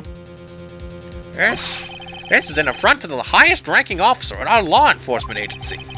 To accuse the chief of police of blackmail and murder, that's impossible. Judge's voice cracks when he gets worked up. Your Honor, I was merely reiterating what Mr. Edgeworth said in easier-to-understand language. It's too late, Mr. Wright. There's no turning back for us now. It looks like he's the one who's decided to go through with this. Can you prove this, Mr. Wright? That the Chief, a high-ranking officer of the law, is involved in this murder? Good question. Yes, we can. Regardless of his rank or title, Chief Gant is just a man. The question is he a criminal? I believe the evidence will tell. I see. Alright then. Let's see what Mr. Wright's got, and it better be good. Show us this evidence that ties Chief Gant to the murder of Detective Goodman. Where is it? Aha! This is the ID card list. Yes, the one that shows who entered the evidence room on the day of the crime. There was one ID on the list we couldn't determine the owner of yesterday. 7 sevens. Sorry, but there's no way you can prove that's my card number. It's your number. What? How do you know that? The safe in Chief Gant's office requires a code to open. A 7-digit code. 7 digits? You don't mean... I'm afraid so, Your Honor. The code was 7 sevens. The same as the remaining ID card number on that list. Chief Gant, you entered the evidence room on the day of the crime! Order! Chief Gant, what do you have to say?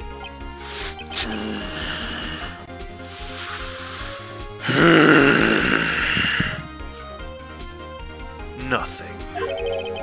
The defense's search of my office was in violation of regulations. And I will demand Mr. Wright be punished to the maximum extent of the law.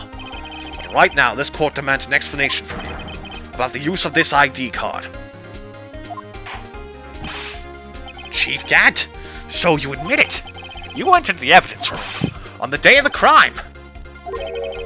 What about it? I'm chief of police. Whether it's the evidence room or the bathroom, what's the difference? I can go anywhere I want.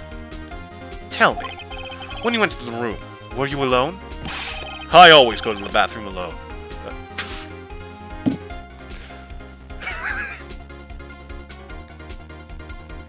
Sorry, I just don't know why that had to be clarified. As I do with the evidence room.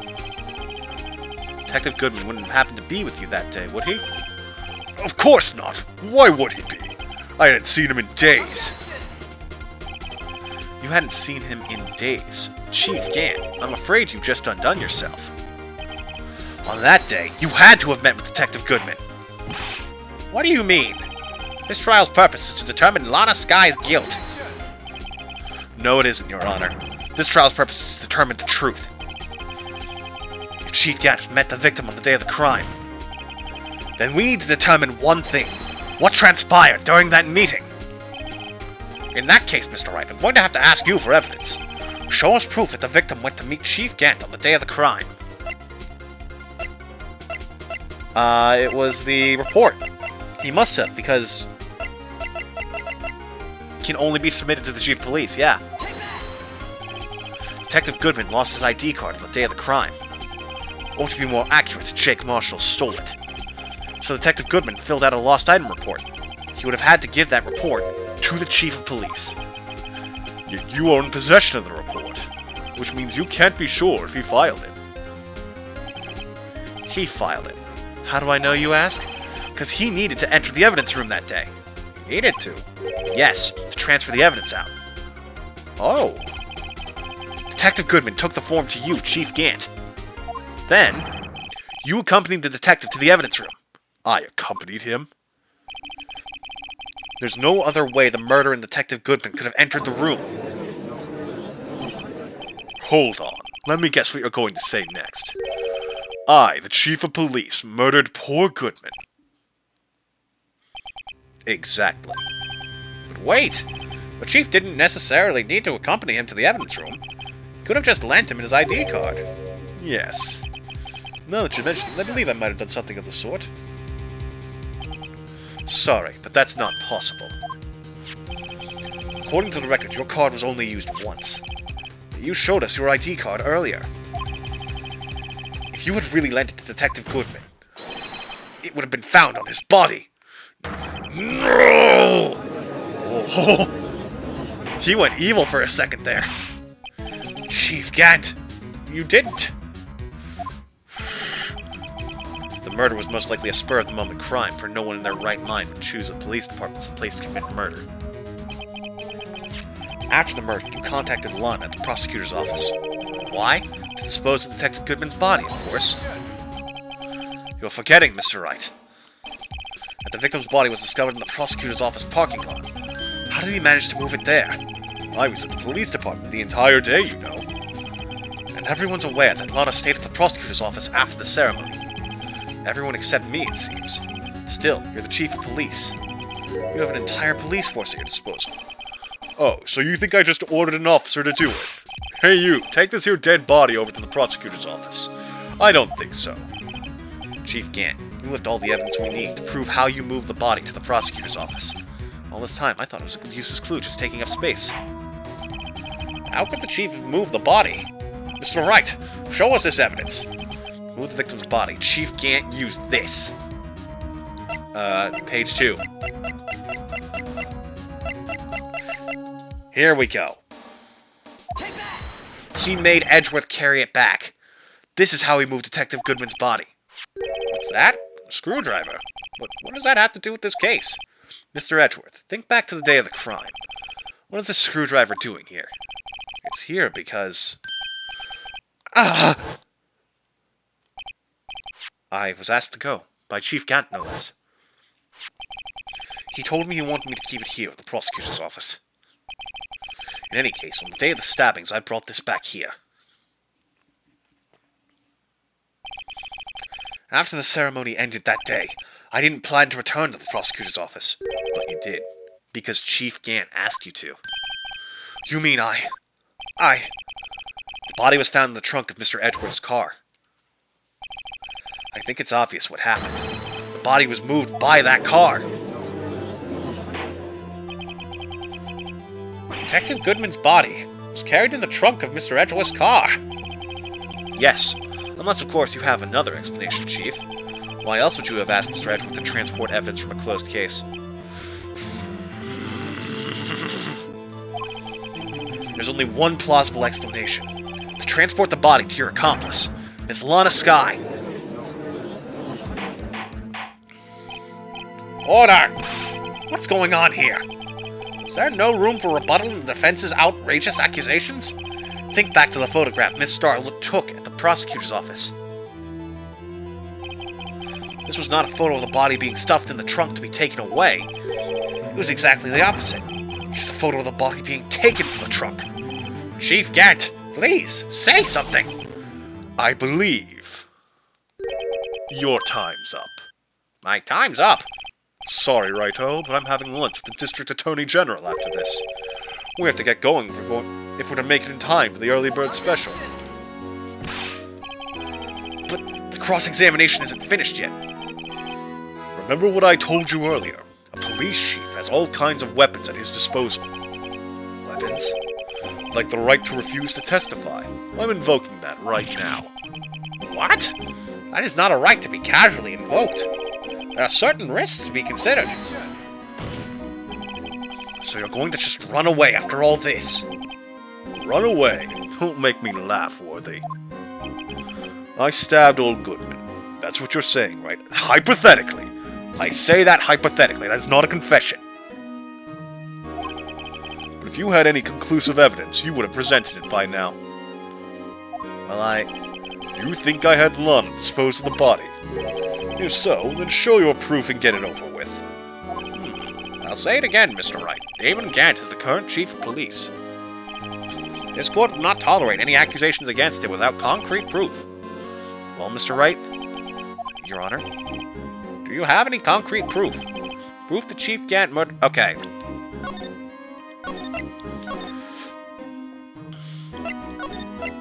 I think this is the part where I got soft-blocked before? Do I have any concrete proof? I have no proof yet. Yes. You'll see.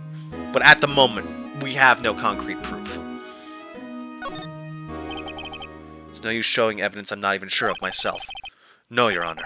At present, I have no conclusive evidence. See, Edgy? In that case, this court is forced to penalize you for your allegations against the chief. What? Here's a tip. Never gamble what you can't afford to lose, righto? It seems that Lady Luck was on my side again today. Okay, Edgy, I'll leave the rest to you.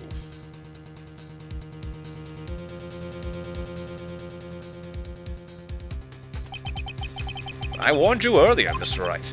This is an affront to a senior officer in our nation's law enforcement agency. What? Lady Luck, Maybe we should have a word with her. Mr. Edgeworth, what do you mean? There's one lady who knows the real truth behind this trial.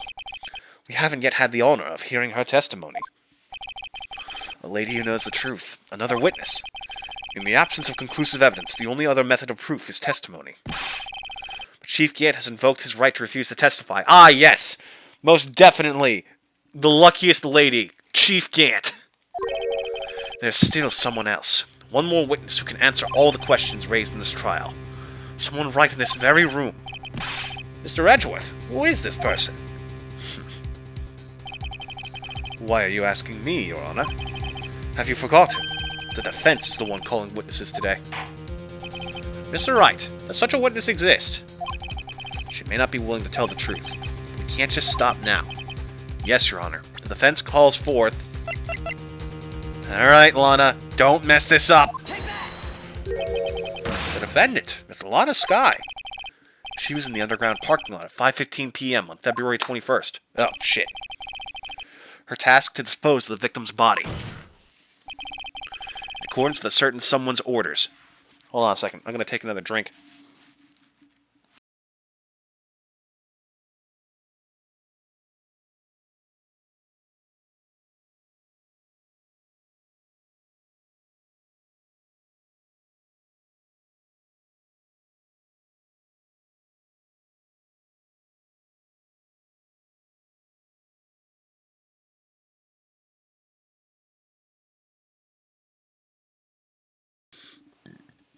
And we're back. Mr. Edgeworth. The prosecution has no objections, Your Honor. Very well. The court will now take its final recess for the day. In 15 minutes, we will reconvene to hear the defendant's testimony. This court is now in Hold on. Huh? Chief Gant, I thought you were going to eat. Listen good, Lana. He's talking to Lana.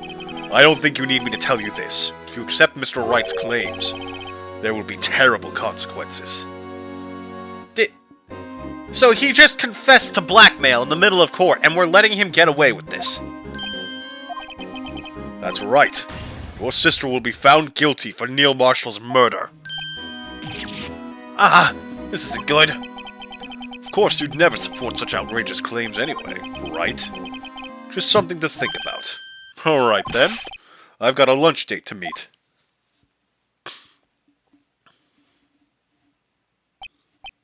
Well, okay. If there aren't any further objections, this court is now in recess. Are you serious, Judge?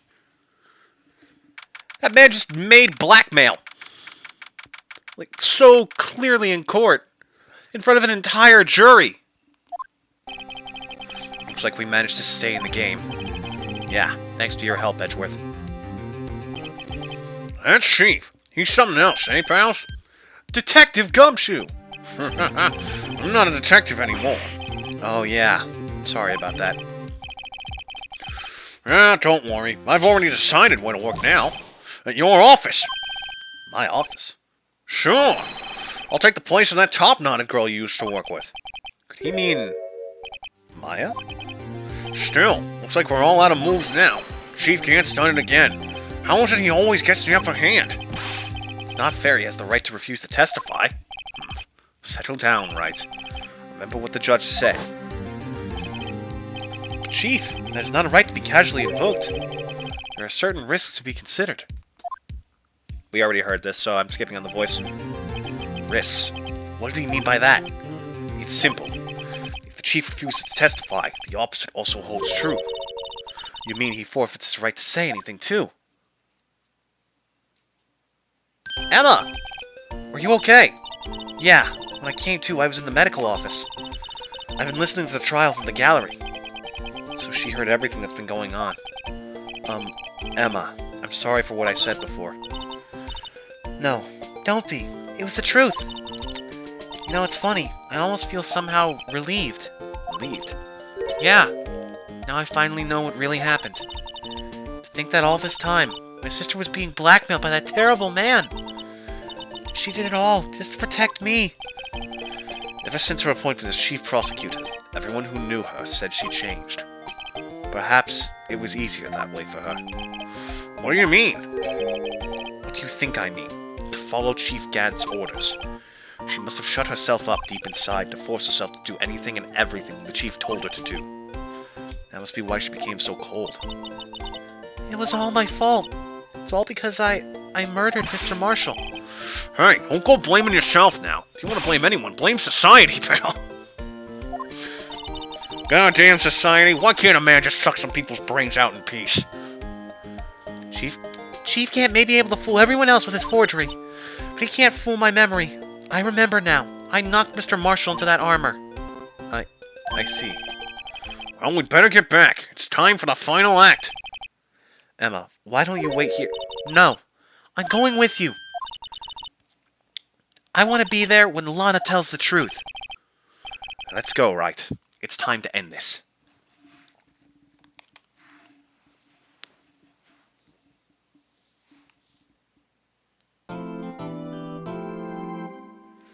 Oh boy.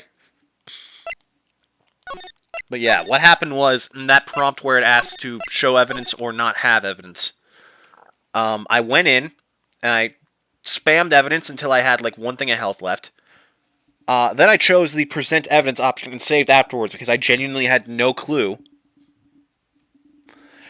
And just went through every single piece of evidence.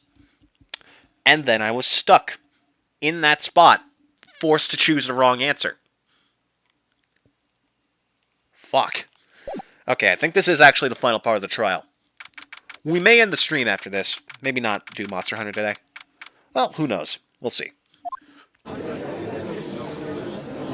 We're officially past where I successfully gotten. The rest I've only seen in videos. Now then. Will the defendant, Miss Lana Skye, please take the stand? Miss Lana Skye, you are the chief prosecutor. I'm sure you're aware of what is required of you. Mr. Edgeworth, you already know everything. You know all that I've done these past 2 years. Please provide the court with your testimony, Miss Skye. And remember, you are under oath. We want to hear the truth. Of course. The truth. Lana! No matter what happens, I'll always be your sister. Oh, that's sweet. Now then, your testimony, if you will. First, tell us about your relationship with Chief Gant. Everything hinges on her testimony. You're the only chance we have to get Gant.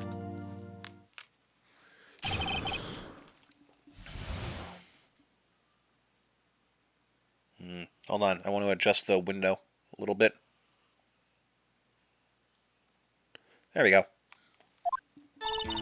I worked alongside Gant for years. There's no truth to this blackmail theory. I fabricated the evidence 2 years ago all by myself. When I found Prosecutor Marshall's body, I rearranged the crime scene. My only motivation was to get Dark convicted. It had nothing to do with Emma. Are you sure about this testimony? Your Honor, I'm confessing to a capital offense. Of course I'm sure. But Lana! If this is true, then that means Chief Gant has nothing to do with this. That's what I've been telling you from the beginning. Please, Mr. Wright, you've got to help her. She's sacrificing herself because of me. But what if she's telling the truth? She's not. I know my own sister. Whenever she speaks stiffly like that, she's hiding something inside. Deep down, she's really screaming in agony. Oh, God. Yeah, this is no time to start second-guessing myself. The defense may now begin its cross-examination. Alright, let's press everything we got. How many years, exactly? Ever since I made senior detective. Let's see, I was 24 then, so that would be 5 years. Detective Gant and Detective Sky were legendary partners. I personally saw them testify in numerous cases. She must have been good coming from the same school as Mia. Damon Gant is a respectable detective. That's why. There's no truth to this blackmail theory. But think about it, Miss Sky. You didn't murder Detective Goodman. You told me as much yesterday in jail. You still don't get it, do you, Mr. Wright? Any testimony you cannot present in court is as useless as idle gossip. I stabbed Detective Goodman with a knife. And I fabricated the evidence 2 years ago all by myself. Shit! I bumped the mic. Did you do so to help your sister? Joe Dark was a serial killer. My sister almost became his last victim that day. I didn't want that incident to ruin her life. What she did was justifiable self-defense. She wouldn't have been charged with anything. That's not the point. She was traumatized that day, all because of that creep. That's why I couldn't forgive him. Lana! Well, that's why you fabricated the evidence 2 years ago. When I found Prosecutor Marshall's body, I rearranged the crime scene. You say you did this all by yourself? Yes. Would you mind telling us what you found when you arrived at the crime scene? It seems I was the first person to discover the scene. The broken prosecutor award knife was stuck in the victim's body. What? But Prosecutor Marshall died from an unfortunate accident. That's only a situation you dreamed was possible. The reality is it wasn't my sister who took the prosecutor's life. Fantasize all you want, Mr. Wright, but I'll never change this statement. You mean Prosecutor Marshall wound up being killed by Dark? Something like that. If that is so, what happened to the other murder weapon? Dark was carrying a switchblade knife. Oh, that was lying on the floor a little distance away. It was probably knocked away in the struggle. That's not how it went down. She's trying to cover up her lies with more lies. All just to protect me. So when you found the scene like this, what did you do? After all, this is what everything boils down to. Yes. I broke off the tip of Dark's knife, planted it inside the wound, and then moved the body. You planted the tip of Dark's knife in the victim wound? And then you moved the body? But why? Why would you do that? You of all people should know, Edgeworth. You've always had a good head on your shoulders. I keep losing her voice. My head isn't that bad, but maybe I ought to ask for the sake of the others. Why didn't you move the body? Wait, yeah. Why would you move the body? I get planting the knife. When you showed up on the scene, where exactly was the victim's body? It was where you deduced it was, by Chief Gant's desk. But the body was found by your desk. Why did you move it there? The reason for that is simple. Let's have the witness explain this in more detail. The reason Miss Sky moved the body. A piece of the jar that shattered during the events threatened my plan. How so? Pieces of the jar. You mean... Yes, that wretched jar you showed us earlier. In order to show that Dark committed the crime, I felt it would be more expedient to move the body. So, when you first found the body, the jar was already... Of course, it had been shattered to pieces. If you looked at the crime scene, it would be clear right away what happened.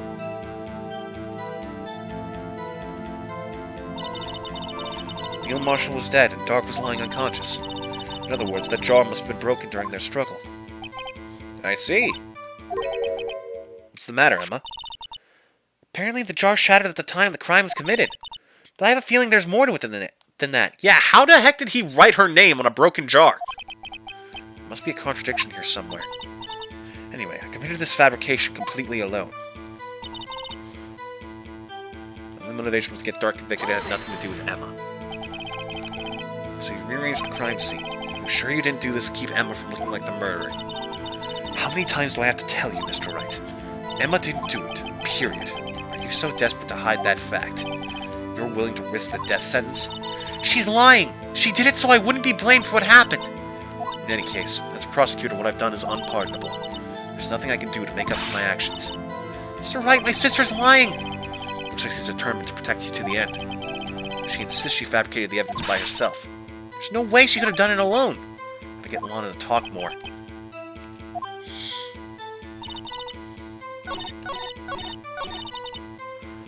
Pieces of the jar that shattered during the events threatened my plan.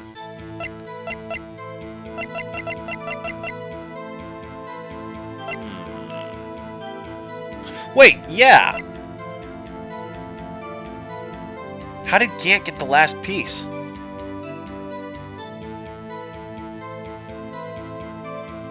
I'm watching since about 8, but was in bed, didn't want to wake up my wife. Thankfully, there's subtitles. Oh, good. Happy to have you. It's gotta be this. There we go. Music cut out. Miss Skye, I understand how you feel.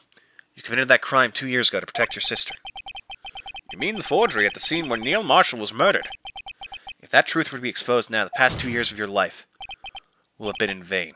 Even so, I am compelled to bring to everyone's attention a significant contradiction within your testimony. Contradiction? In my testimony?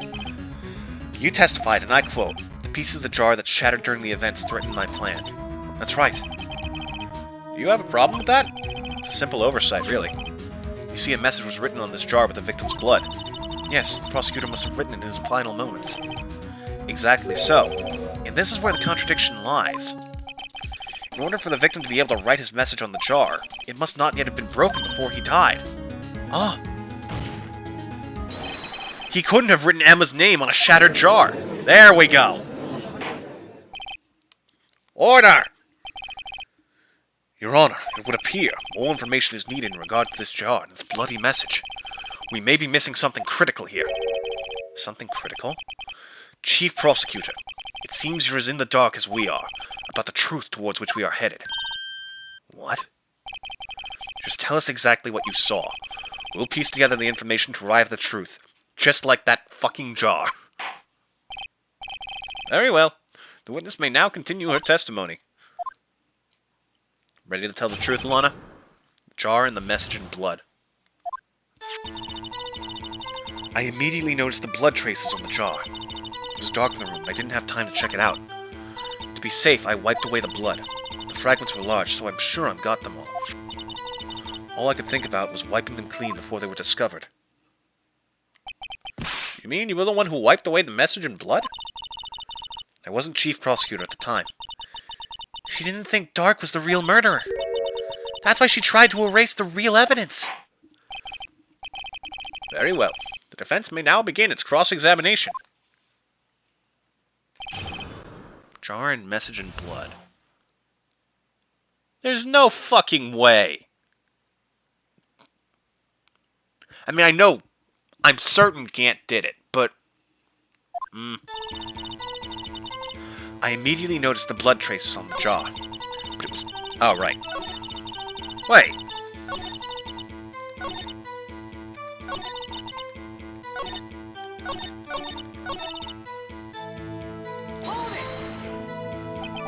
But how could you see with the power out? It should have been pitch black in that office. A detective is always prepared, Mr. Wright. Even now, I always carry a pocket light and a camera with me. Even I carry a bottle of emergency luminol wherever I go. I never miss anything. I got every last piece. But then...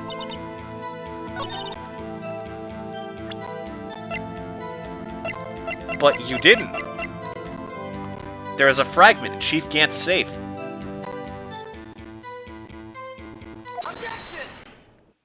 The jar twice in a row? Miss Skye, I believe this jar conceals a truth even you were unaware of. What? We found the final piece of this jar in Gant's safe. In the chief's safe? But how? I knew it. She really didn't know. There's something even more disturbing about that final piece. There was still blood on it. But the witness just testified that she gathered every last piece and wiped the blood off of them. Yes, which leaves us with only one explanation. On the night Prosecutor Marshall was murdered, you were not the first one to show up on the scene. Chief Gant got there before you! Finally got him! But couldn't the defendant have simply missed a piece? I'm afraid that's unlikely. The pieces are too big for anyone to miss, let alone an ace detective.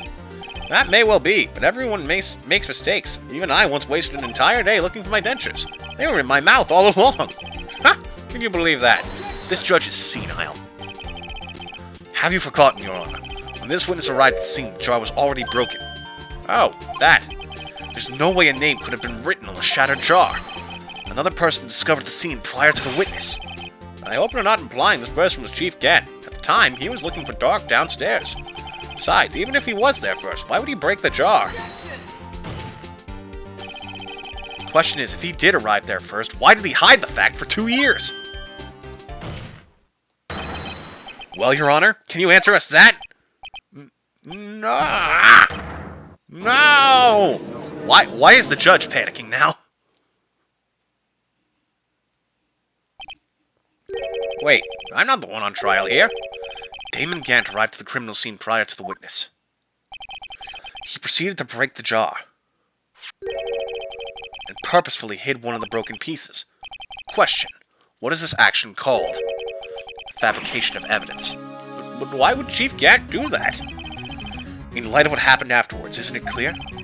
What happened afterwards? Discovering the scene, Lana Skye believed her sister Emma killed the victim. Determined to help her sister, she sought Gant's aid. Lending her his aid, Gant helped her create evidence that incriminated Dark, sparing Emma, and therein lies the reason. The reason why Miss Skye became the Chief's puppet. Ooh. That looked painful. Jesus. No. I did it on my own. Please, sis, stop trying to protect the Chief. I can't watch you suffer anymore for my sake. No, you didn't. It wasn't you, Emma. You didn't kill anyone. Don't believe anything Mr. Wright says. Defense attorneys make up the most foul lies to defend their clients. Foul lies? Imagine that coming from my own client. I guess you do seem like the type who likes to twist the truth. Wait a minute. What if we're still smack dab in the middle of Gant's trap? A lot easier to blackmail someone if you have evidence against their sister, yeah. There's something wrong, Mr. Wright. Lana, maybe you're right after all. What do you mean, Wright? So you do tell foul lies then, Mr. Wright? Miss Skye, please testify once more. But if evidence was fabricated behind your back, then Emma's accidental killing of Prosecutor Marshall might also be a lie. But I do remember knocking over Mr. Marshall. Miss Skye, if you will. I can't. There's nothing to be afraid of anymore. This cross-examination may not change a thing. However, there is a possibility that it will if you tell the truth. Very well. I'll testify about what I really saw. Alright, the witness may testify once more, for the final time. Cut to 2 hours from now when we're still on this case.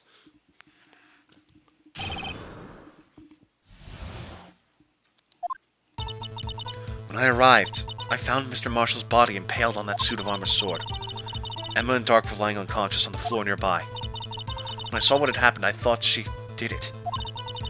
That's why I erased all the evidence that linked her to the murder. I had Chief Gant help me remove the body from the sword and carry it. But if it all really was a fabrication, Emma might be innocent. Time for the truth, buddy. Unbelievable! The body was impaled on the armor's sword? You were the only one who saw that, if only you had proof. Actually, I do have proof. Wait, what?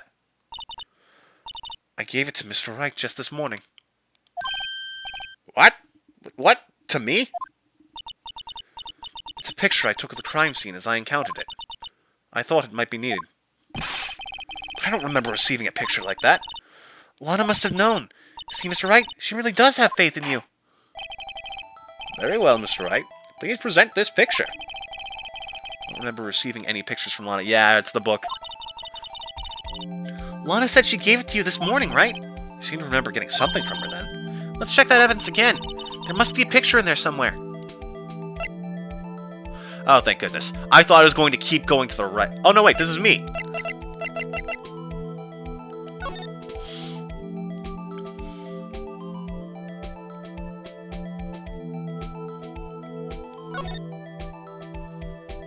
Aha! Oh! Hey, there's a picture here.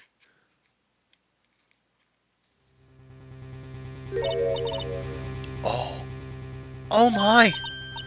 This is the actual crime scene. No other detective saw the crime scene like this. Because I contacted Criminal Affairs only after I had rearranged everything. Lana's picture inserted into the court record. Mr. Wright! That piece cut out from his vest! Could that be? The cloth we found inside Chief Gant's safe. What's this?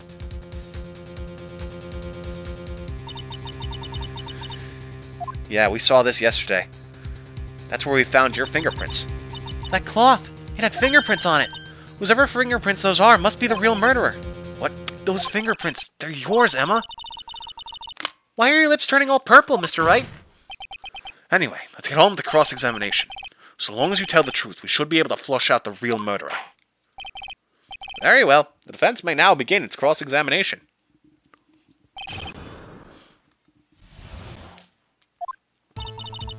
When I arrived, I found Mr. Marshall's body impaled on me.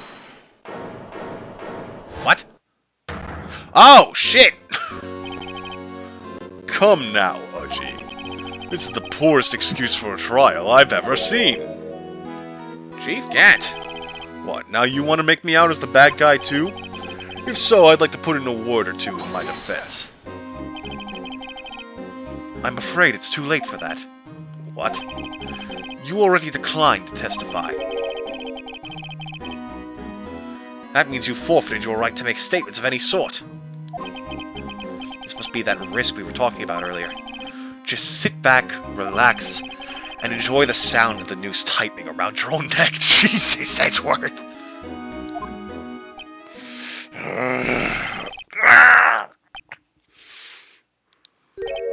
Ah, so what? You think I'm worried?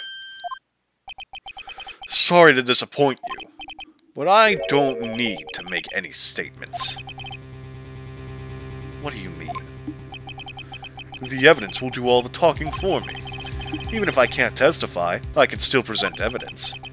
Yes, that's true. Wait, you mean you still have some conclusive evidence? No, I don't. But someone does. Someone? So, what's your excuse, Wright-o? Why have you been keeping quiet about it? You do have something to show us, right? Something that proves who knocked over Neil Marshall, causing his death. Conclusive evidence that leaves no room for doubt. Is this true, Mr. Wright? If I show that piece of evidence now, Emma's sure to be made out as the murderer. Mr. Wright, if you have any more evidence, present it now. And if you try to conceal anything, you will be the one appearing before the Board of Inquiries. What do I do now? Better think this through carefully. Can't afford to make the wrong decision.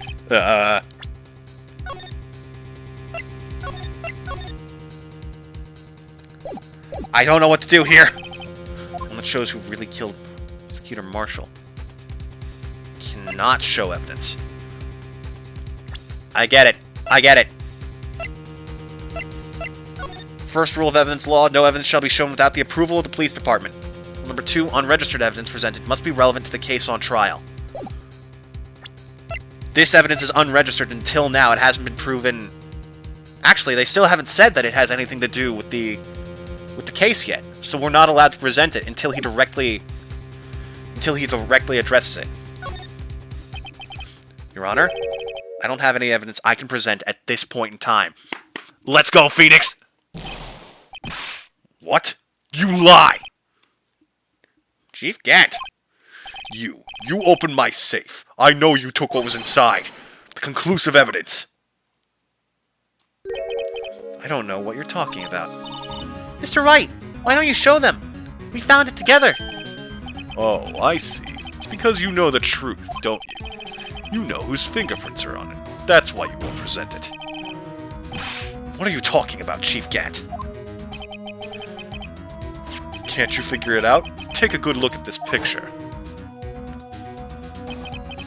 See the victim's vest? Notice anything odd about the chest area?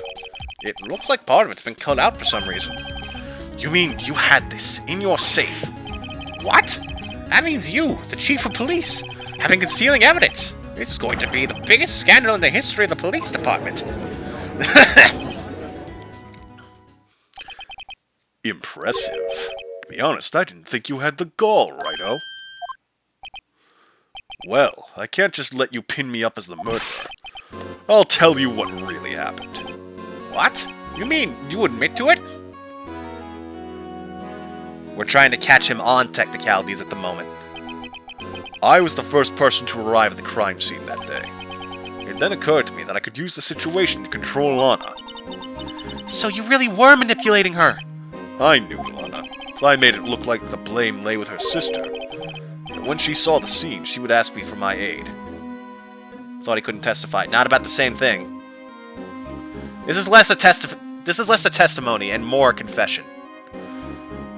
But yeah, this case is bullshit and ridiculous and nothing makes sense.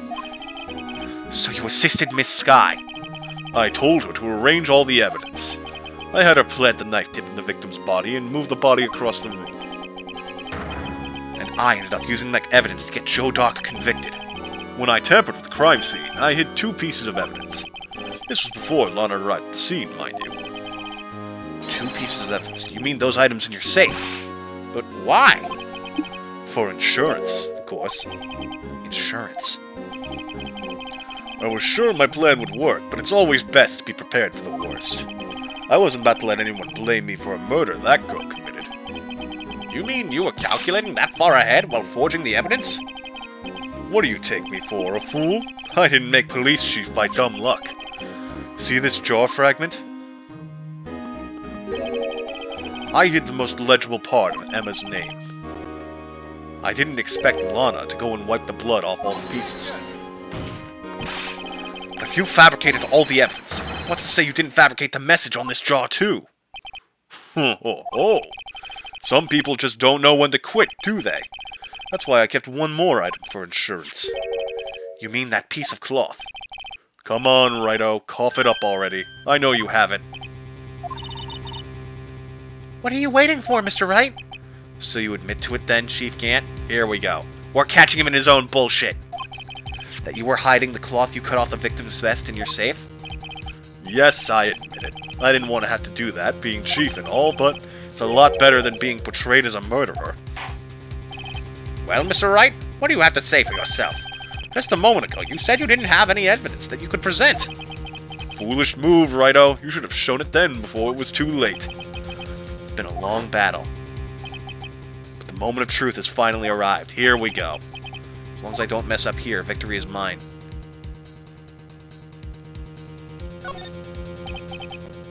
Your Honor, I do have evidence to present now. Alright then, let's see this conclusive evidence. The evidence that shows who actually murdered Prosecutor Marshall. I feel like there's something about this I'm missing.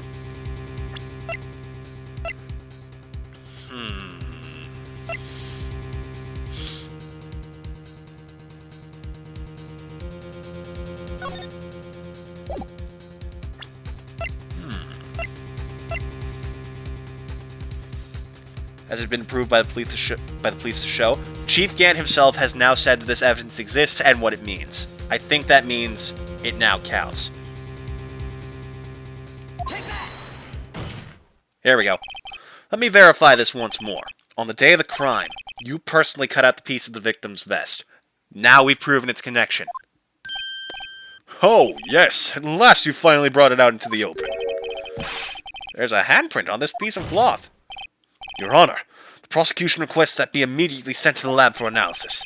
This handprint on the lever, there must have been a strong impact for it to be left so clearly.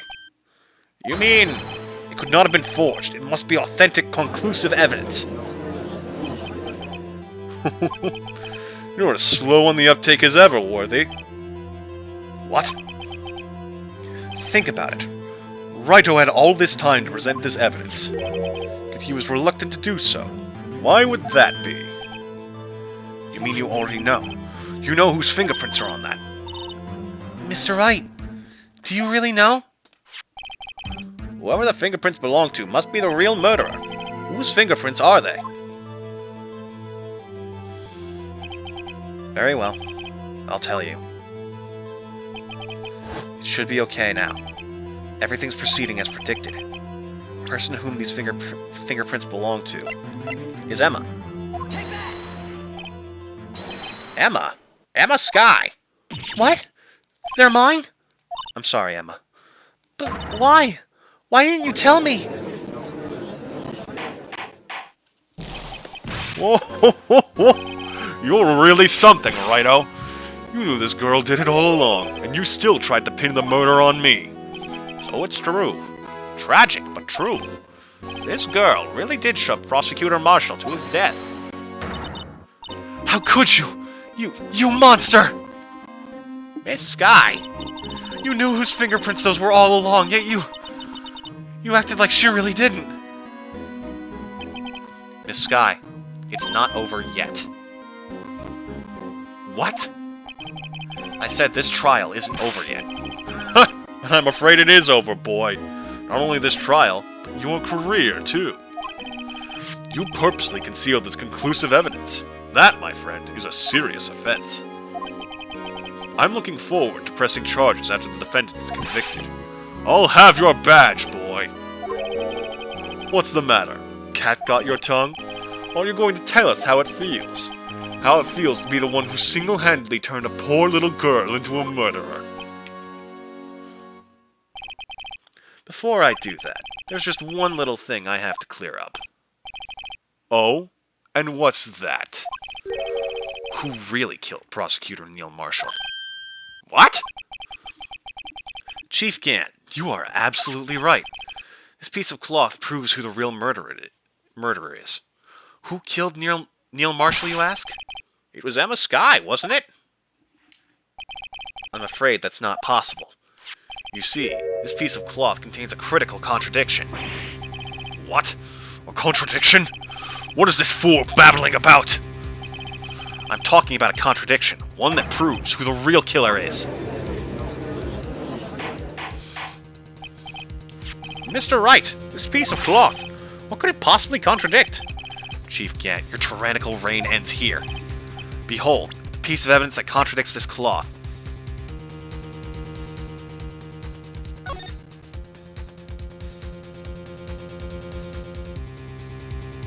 If this was cut from his vest, it should be covered in blood. You little bastard! And what exactly is this supposed to be? This is the picture Miss Skye took. Take a good look at it. See where the piece of his vest was cut out? Yes. Yes, his shirt is showing underneath. It's hard to make out with all the blood on his vest, though. Exactly my point. His chest is soaked with blood. That's only natural. His lungs no doubt were punctured. Blood poured out of his mouth. Oh, that piece of cloth. Not a drop. Wait, there's no blood on it. Oh! Since Emma Skye's fingerprints are on this cloth, there's no doubt that she shoved the prosecutor aside. However, Mr. Marshall was not impaled on the sword at that time. No! This is nonsense! Now then, Chief Gant, let me ask you something. Prosecutor Marshall was not impaled when he was shoved aside. He most likely hit his head on the ground and was knocked out. If so, then tell me, who could it have been? Who could have arrived at the scene before Miss Lana Skye, picked up the unconscious prosecutor, and impaled him on the armorer's sword? Then to make it look like Emma was responsible for the prosecutor's death, said person proceeded to write her name on the jar with the victim's blood. A jar that they then broke on purpose to leave behind a clue. And make Lana believe her sister did it. Remember what you admitted only moments ago? That you personally cut out this bloodless piece of the victim's vest? Ironic, isn't it? Through the very act of creating insurance, you proved that you were the actual murderer. No! He got struck with lightning. It's finally all over.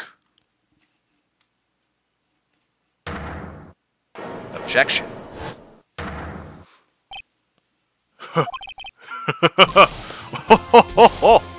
was close, Righto. You almost had me. Sorry, but you'll have to do better than that. I refute your allegations. What do you mean you refute his allegations? You see, that piece of cloth is illegal evidence. Here we go. Here we go. This is the freaking five-head play right here. Let's go! Order! What nonsense is this? Illegal evidence cannot be used to convict a suspect. Remember, Archie? Earlier, old Righto here concealed that piece of cloth. So then, what's your excuse, Righto? You do have some conclusive evidence, don't you? Your Honor, I don't have any evidence I can present at this point in time. I gotta say, this might be one of the smartest things Phoenix has ever pulled. Well, that's true. The defense did refuse to present evidence. Excuse me. At that moment, that piece of cloth ceased to be legal evidence. But that's not fair! Oh, did you actually think you could best me in court? Looks like the last laugh's on you, son. I'm afraid Mr. Gant's claim is legally correct. Well, Mr. Edgeworth? True, illegal evidence cannot be used to convict a person. Assuming, of course, that the evidence is indeed illegal. Well, Mr. Wright? It seems at last. The time for me to reveal my plan has finally arrived. Mr. Wright, do you admit to it? You purposely and illegally concealed this piece of cloth. I did not, Your Honor. I legally concealed it! I admit I refused to present it at one point. Ha! So the evidence is illegal. No, it isn't, Mr. Gant. Huh? It's not that I didn't present evidence then. It's that I couldn't. What do you mean you couldn't? There are certain procedures involved when presenting evidence. No! Archie, don't listen to his lies! He's nothing but a coward! You can't really believe... There's only one issue left to be resolved in this trial. Is this evidence legal or not? Very well. Let us settle this once and for all. Earlier you refused to present evidence. If you can prove your conduct was not in violation of the law, then do so now. Here you go, Judge. An adorably covered book. This is my proof, Your Honor. Evidence law. What's this? I've done my homework too, Chief. Indeed, Emma Sky's fingerprints were on this piece of cloth. However, at that point in time, this was merely a piece of cloth, nothing more. What? You see, it's written right here in this book, the second rule of evidence law. Rule number 1, no evidence shall be shown without the approval of the police department. I found this piece of evidence myself inside your safe. It goes without saying, I did not have approval from the police department. Rule 2, unregistered evidence presented must be relevant to the case on trial. And here's the crux of the matter. You see, at the time it was impossible for me to prove the relevance between the cloth and the SL9 incident. What? What kind of nonsense is this? You want relevancy? Just take one look at this picture and... Sorry, but can you recall when was that picture presented? That was shown only a few moments ago. No. He's right. At the beginning of today's trial, that piece of cloth was still meaningless. The person who gave it value as evidence was you, Damon Gant. You yourself confessed to a certain truth. The day of the crime, you personally cut out this piece of the victim's vest. Oh, yes. Get bent! No! It was then that you proved this cloth as conclusive evidence. Yes, you, the chief of police, personally approved this cloth, fulfilling both rules of evidence law at once. The only person who could have cut this from the victim's vest is the one who stood before Prosecutor Marshall in his final moments. In other words, the real murderer, and there's only one person who that could be. Damon Gant! The killer was you!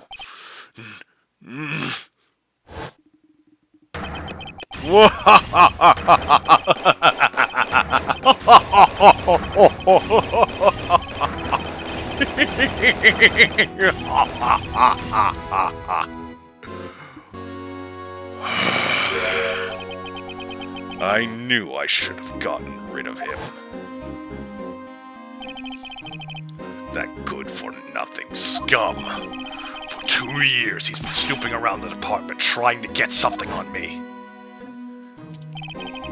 Crimes are being committed every day, yet he insisted on hounding me. Well, your crime wasn't exactly petty. He wanted to reinvestigate the case. Recruited Angel Star and then convinced Bruce Goodman. Detective Goodman. Yeah, that's right. The evidence is transferred, I'll lose... If the evidence is transferred, I'll lose my only chance to find out the truth. Please, you've got to help me. Goodman turned him down, as he ought to. Still, Jake Marshall didn't know when to quit. He stole Goodman's ID card and tried to take the evidence. Goodman came to me that day. He wanted to file a lost item report. I went with him to the evidence room. And all of a sudden, he decided to speak out. What are you talking about, Goodman? Can you please reopen the investigation, Chief? We can't transfer the evidence out. There are too many questions left unanswered. He opened his evidence locker. As he was taking the evidence out, he said, It's not too late. I'm going to hand all this over to Marshall. Well, to be honest, I was a bit taken aback by his words. I had a bad feeling when he came to see me, but I never thought he'd bring up SL9. That's when I saw it, that accursed knife.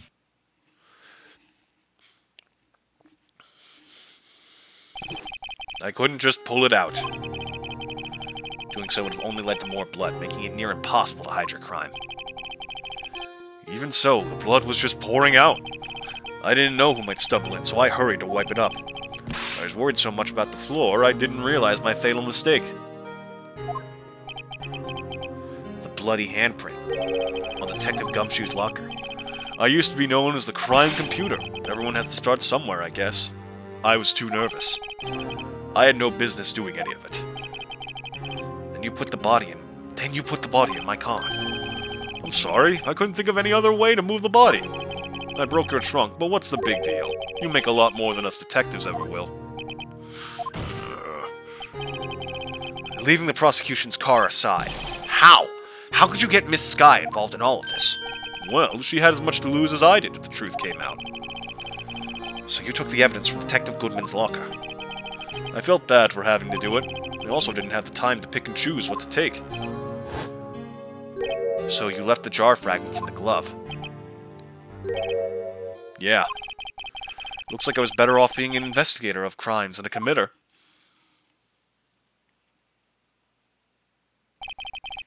They all did their best to get in my way. I gotta hand it to them. They do their jobs well, much to my dismay. Fake evidence doesn't hold up very well upon close examination. You must have known that.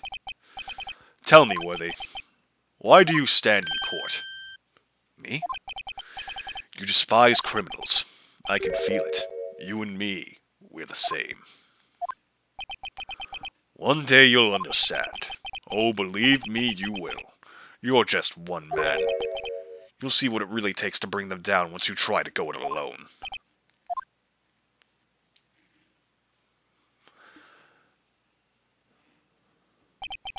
Well, looks like it's time to say goodbye. Oh, Udgy. What? Looks like we'll have to cancel that lunch date. Sorry, old friend. I'm sorry too, Damon Gant. I knew you as you used to be, long ago. You were once a fine investigator, and an example to others on the force. I'm sorry to learn that you are no longer that person. Those days are gone now, Udgy. Thanks for all the memories, though. Don't worry, you'll be fine.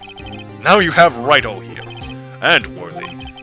With these two around, you can't go wrong. In fact, I can hear them already. The melodious sounds of a new beginning.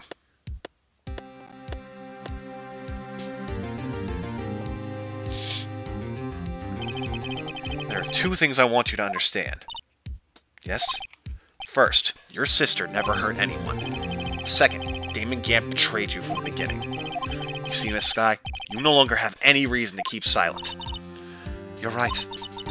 When this trial is over, I'll tell everything. All that I've done these past 2 years, from the time I had Gant help me forge evidence up until today. So, it seems all the questions raised in this trial have been answered. I'm sorry, Miss Sky. I couldn't get you out of all your trouble. My, what high standards you have for a rookie. I could see why Mia thought so highly of you. Who knows? A few years from now, you just might make it to the top. She could smile again. Aw. I owe you my thanks, Mr. Wright. Miss Sky. And to you too, Mr. Edgeworth. You've suffered every bit as much as I have over these past few days. Believe me, I know how much of an ordeal it's been for you. It was nothing. Liar. I was worried the pressure might break you. And yet, you rose above it all and guided Mr. Wright to victory. You've done well, Mr. Edgeworth. Stop it. I only did my job. In light of this case, seems a good self-examining is in order for all of us. Miss Sky. Yes, Your Honor? You are innocent of murder. However, although the chief blackmailed you, the fact is you still acted as his accomplice. A trial will be scheduled for these crimes at a later date. Yes, I understand, Your Honor. Is there something amusing about all of this? Why are you smiling? It's been a long time, Your Honor. A long time since I felt free of these heavy chains.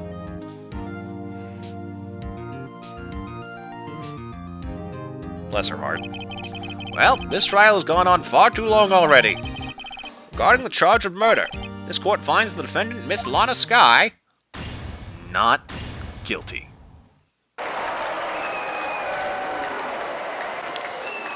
And with that, I will be right back. That is all. This court is adjourned.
Alright.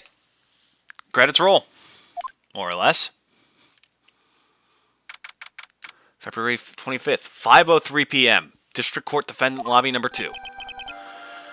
At long last, it's finally over. Emma? Why the long face? I'm sorry your sister didn't get completely off the hook. But at least she wasn't convicted for a murder she didn't commit. No, that's not it. Just now, after the trial ended. I can see why Mia Fey thought so highly of you. I owe you my thanks, Mr. Wright. And to you too, Mr. Edgeworth. You've suffered every bit as much as I have over these past few days. You've done well. You know, I did my best too, but Lana didn't say a single word to me. Hope I'm not interrupting anything, pals. Awkward silence. Oh, guess I am. I'll come back later. Wait, Detective Gumshoe! What is it? You're doing this on purpose, aren't you? Making the detective run all around while on duty. To top it off, you call me here. I've seen happier people at funerals. This is the third time this has happened, word for word. Hey, lighten up, pals. I'm only kidding. Oh, are you here because of my sister again? Nope, not this time. I came today because of you, pal. Me? That's right. I thought you'd like to see someone. Aww. Lana! Should you be doing this? She's still under arrest, you know. Well, I won't tell if you won't. Emma, I owe you an apology. It's okay, sis. Don't worry about it. That day, 2 years ago, was the first time in my life I ever panicked. It was all I could do to keep myself from screaming. All I could think about was keeping you from getting wrapped up in that mess. Sis. I asked Gant to help me cover up the truth. I thought I was doing it for your sake, but now I realize I was wrong. I changed after that day. I had to. It was the only way I could make it through the past 2 years. I knew how much I was hurting you by distancing myself, but I couldn't bring myself to tell you what I did. I was scared. Scared that you'd look at me with those eyes of yours. I was scared of how you'd react if you knew. But sis, you were only doing it for me. No. Huh? I turned my back on you that day. And hiding what I believed to be the truth, I was deceiving you. Sis! Such a fool. It took me all this time to realize it. Emma, I'm so sorry. Sis, you don't have to apologize. I'm happy now. You're happy? Of course. You know, sis, I always knew that one day you'd come back. And now you have. Oh. Oh, Emma. Emma. Are we going to get this? Yeah, we're going to get the detailed photo.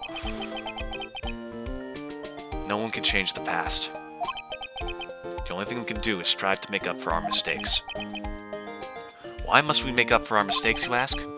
Because in so doing, we can find the way back to our rightful path. It is from there that we can move on toward a brighter future. At least, that's what I felt watching the two sisters make up. Mr. Wright, Mr. Gumshoe. Me? Thank you both for all that you've done. I'm sure we'll meet again someday. Isn't that right, Edgeworth? Edgeworth? Stop hiding and come over here. Where was he hiding? I just came to say congratulations. Thank you. Thank you, Mr. Edgeworth. Right. Well, I'll be going now. Oh, hell no you won't. Get back here. Mr. Edgeworth, I hope you don't blame yourself for what happened. We were the ones who acted corruptly, not you. It's too late for me. No matter what anyone may say, I realize today that I can't correct my mistakes. Mr. Edgeworth! Not only that, but I can't even trust myself anymore. Chief Gant was right. You despise criminals. I can feel it. You and me, we're the same. One day you'll understand. Oh, believe me, you will. You're just one man. You'll see what it really takes to bring them down once you try to go it alone. I do despise criminals. I plan to dedicate my entire life to fighting them. In order to fight crime on my own, I'd need a weapon. It's scary, but I've known that to be true for quite some time now. But Edgeworth... who knows? Given enough time, I might have tried to pull something like Chief Gant did. That thought terrifies me. That's why I can't continue on as a prosecutor. Edgeworth, don't you understand? Damon Gant and your mentor, Manfred von Karma, were both the best of the best when it came to fighting crime. But they both made the same mistake. You said in order to fight crime on my own, I'd need a weapon. That may be true, but think back to today's trial. You weren't alone. You were working together with Mr. Wright. And because of that partnership, you were able to present evidence that otherwise would have gone undiscovered. Isn't that right, Mr. Wright? Huh? What? Yeah. Was this a pop quiz? Come on, Mr. Wright. Show him what Lana's talking about. Evidence, huh? Something that neither Edgeworth nor I would have been able to find on our own. Oh! It's the evidence list. Because we put our two halves together. That's cute. Yeah. That's the picture I drew! Our counterattack began with this. You had one half of the evidence list, and I had the other. Apart, we wouldn't have been able to completely restore Emma's picture. That didn't just happen by chance, Mr. Edgeworth. It's time for me to go. Mr. Edgeworth! If you'll excuse me, there are still some loose ends that need wrapping up. Take care, Chief Prosecutor. Bless his heart, he's awkward. Edgeworth! What will you do now? Well, whatever you do, just remember. You can let what happened kill the prosecutor in you, or you can let it help you grow. In the end, it's up to you. I know. Seems I owe you my thanks too, right? What I face now is my problem. Edgeworth, I'll be waiting for you in court. Farewell.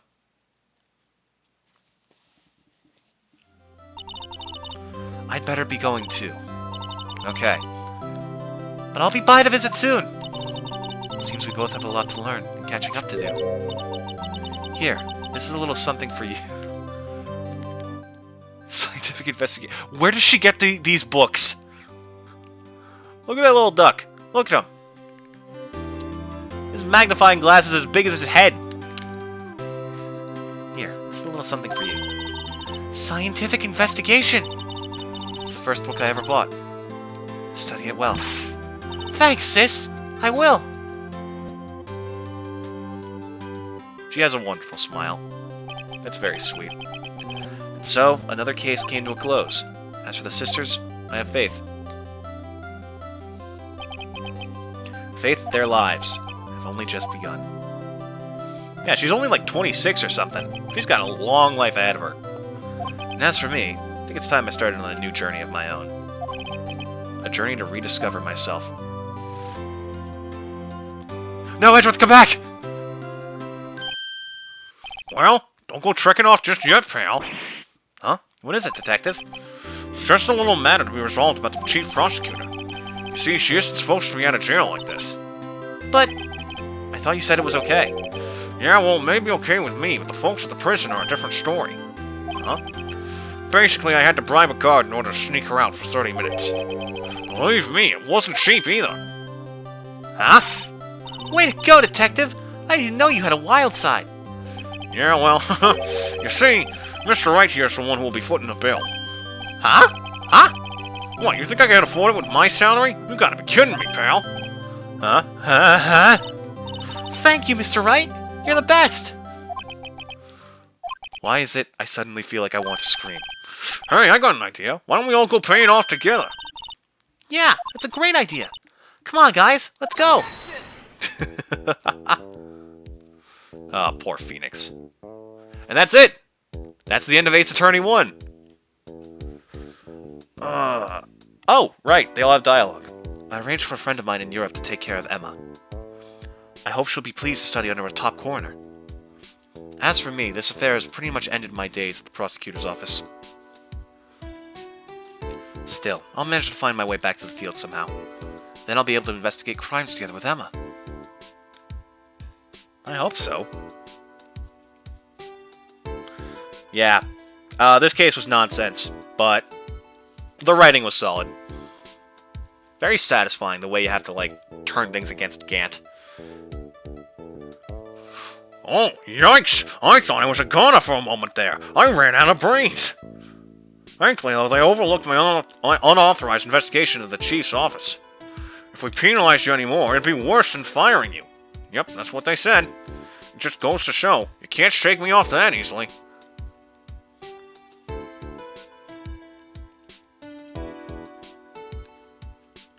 Art. Yasuaki Kishimoto and Tatsuya Enomoto. Good on them. Jiro Ogiwara, Hirochiko Chika Nagaki.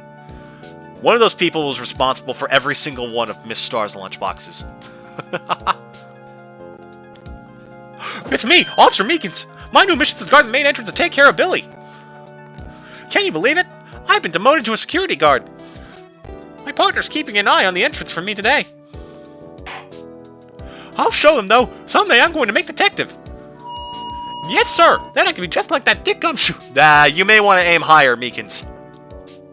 Oh, God. The last thing we need right now is more gumshoes on the force. One day I'll transcend humanity and become one of his own kind!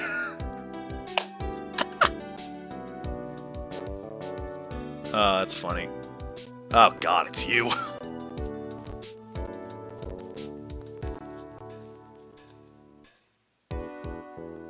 Are you done yet? Hey, it's finally dead!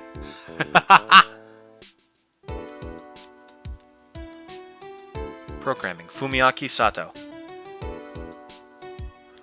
Hitoshi Sakai, Shiro Mikata, Daisuke Kaneko. Programming. Hey, Marshall! What is it? Can't you see I'm having me a showdown with a steak lunch partner? Miss Star managed to sneak this into me. She's seeing one of the guards, it seems. Well, cowboy, looks like you did it. You even gave Bambina back her smile. You make sure Billy and the gang get their water. Oh, the cactus?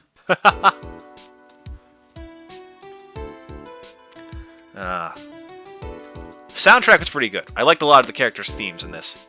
Gantz in particular, exceptionally menacing. Looks like we won't be seeing each other for a while. As a farewell gift, I put a new meal on the menu. The Right Way Lunch. The top layer tastes as bitter as defeat, but the bottom layer's as sweet as victory. Kids seem to dig the turnabout theme. It's a hot seller around exam time. Just make sure not to eat it backwards. Okay.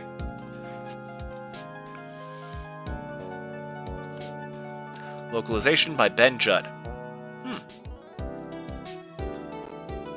Brandon Gay. That explains all the subtext between Wright and Phoenix. Or not, Phoenix and Edgeworth. I'll never forget what that young defense lawyer said after the trial. Let's see, what was his name again? Mr. Left? Anyway, he said he's been doing something or other for, how many years?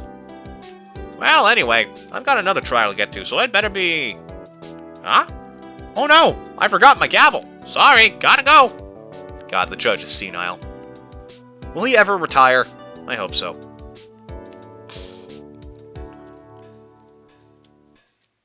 Translation, Bone Global Studios. Wait, Global Studios? Uh-oh. Oh boy. Alright, chat. So, let's see. Maya! Nothing soothes the soul like fresh country air. Still, sometimes I do miss hearing you and your objection. Still, I can't go back until I'm a full-fledged spirit medium. Mystic Maya, afternoon training's about to begin.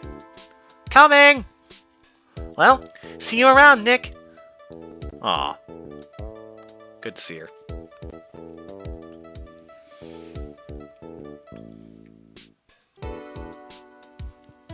But yeah, let's see. We got like an hour and 20 minutes left in the stream. Not much time, to be totally honest. Like, I could do Monster Hunter stuff, but... I don't know, it just wouldn't be fun. Not without being able to, like, get through a bunch of stuff quickly. Oh? Mr. Edgeworth? The bellboy! Mr. Edgeworth, I brought you your tea. What's going on?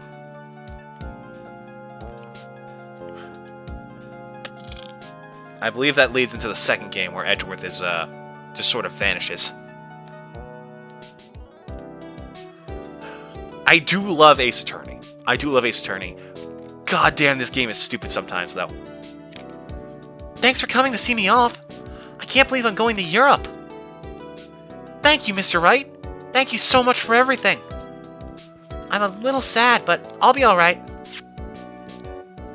Whenever I want to see Lana, all I have to do is open this book. What, is there another photograph inside that one? Oh my god, wait, actually?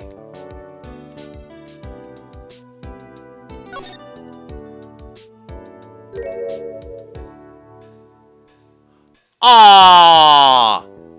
Oh my god, that's adorable. That's so precious. Bless their hearts. She's wearing her sister's hat. Oh, I love that. Capcom, God bless your souls. These guys know how to make good games. Something engaging. Yeah, that case will forever be embittered for me. Case 6 unlocked. Nah, no way. And that's it. Well, chat, I think we're going to pass on Monster Hunter for today. I am tired. And also, I badly need to clean this room. Plus, it's going to be a pain in the ass to separate the VODs. Now, that being said, let's find you guys someone to raid. Or not, because my mouse just died. Hold on, it's here somewhere. Ah, great.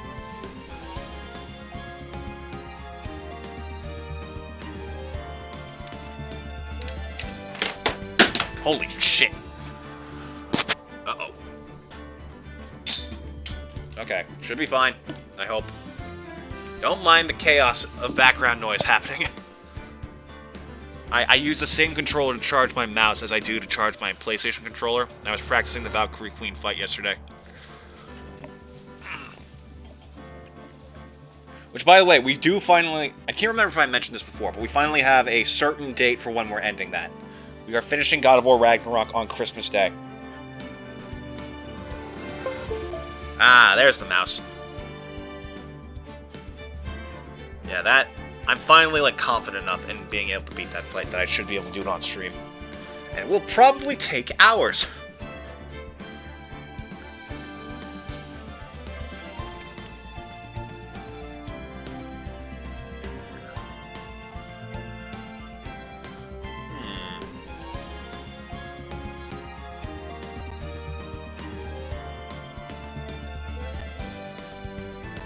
Whoa!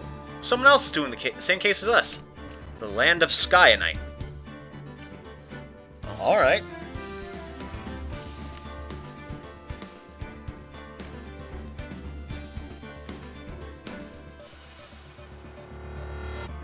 Alright, chat. Since they're still in the same case as us, make sure not to spoil anything for them. Just be nice and supportive. Also, the logic in this case is whack, so don't be mean if they can't figure it out. You all have a wonderful day. Take care. I'll see you again tomorrow with Monster Hunter. Goodbye!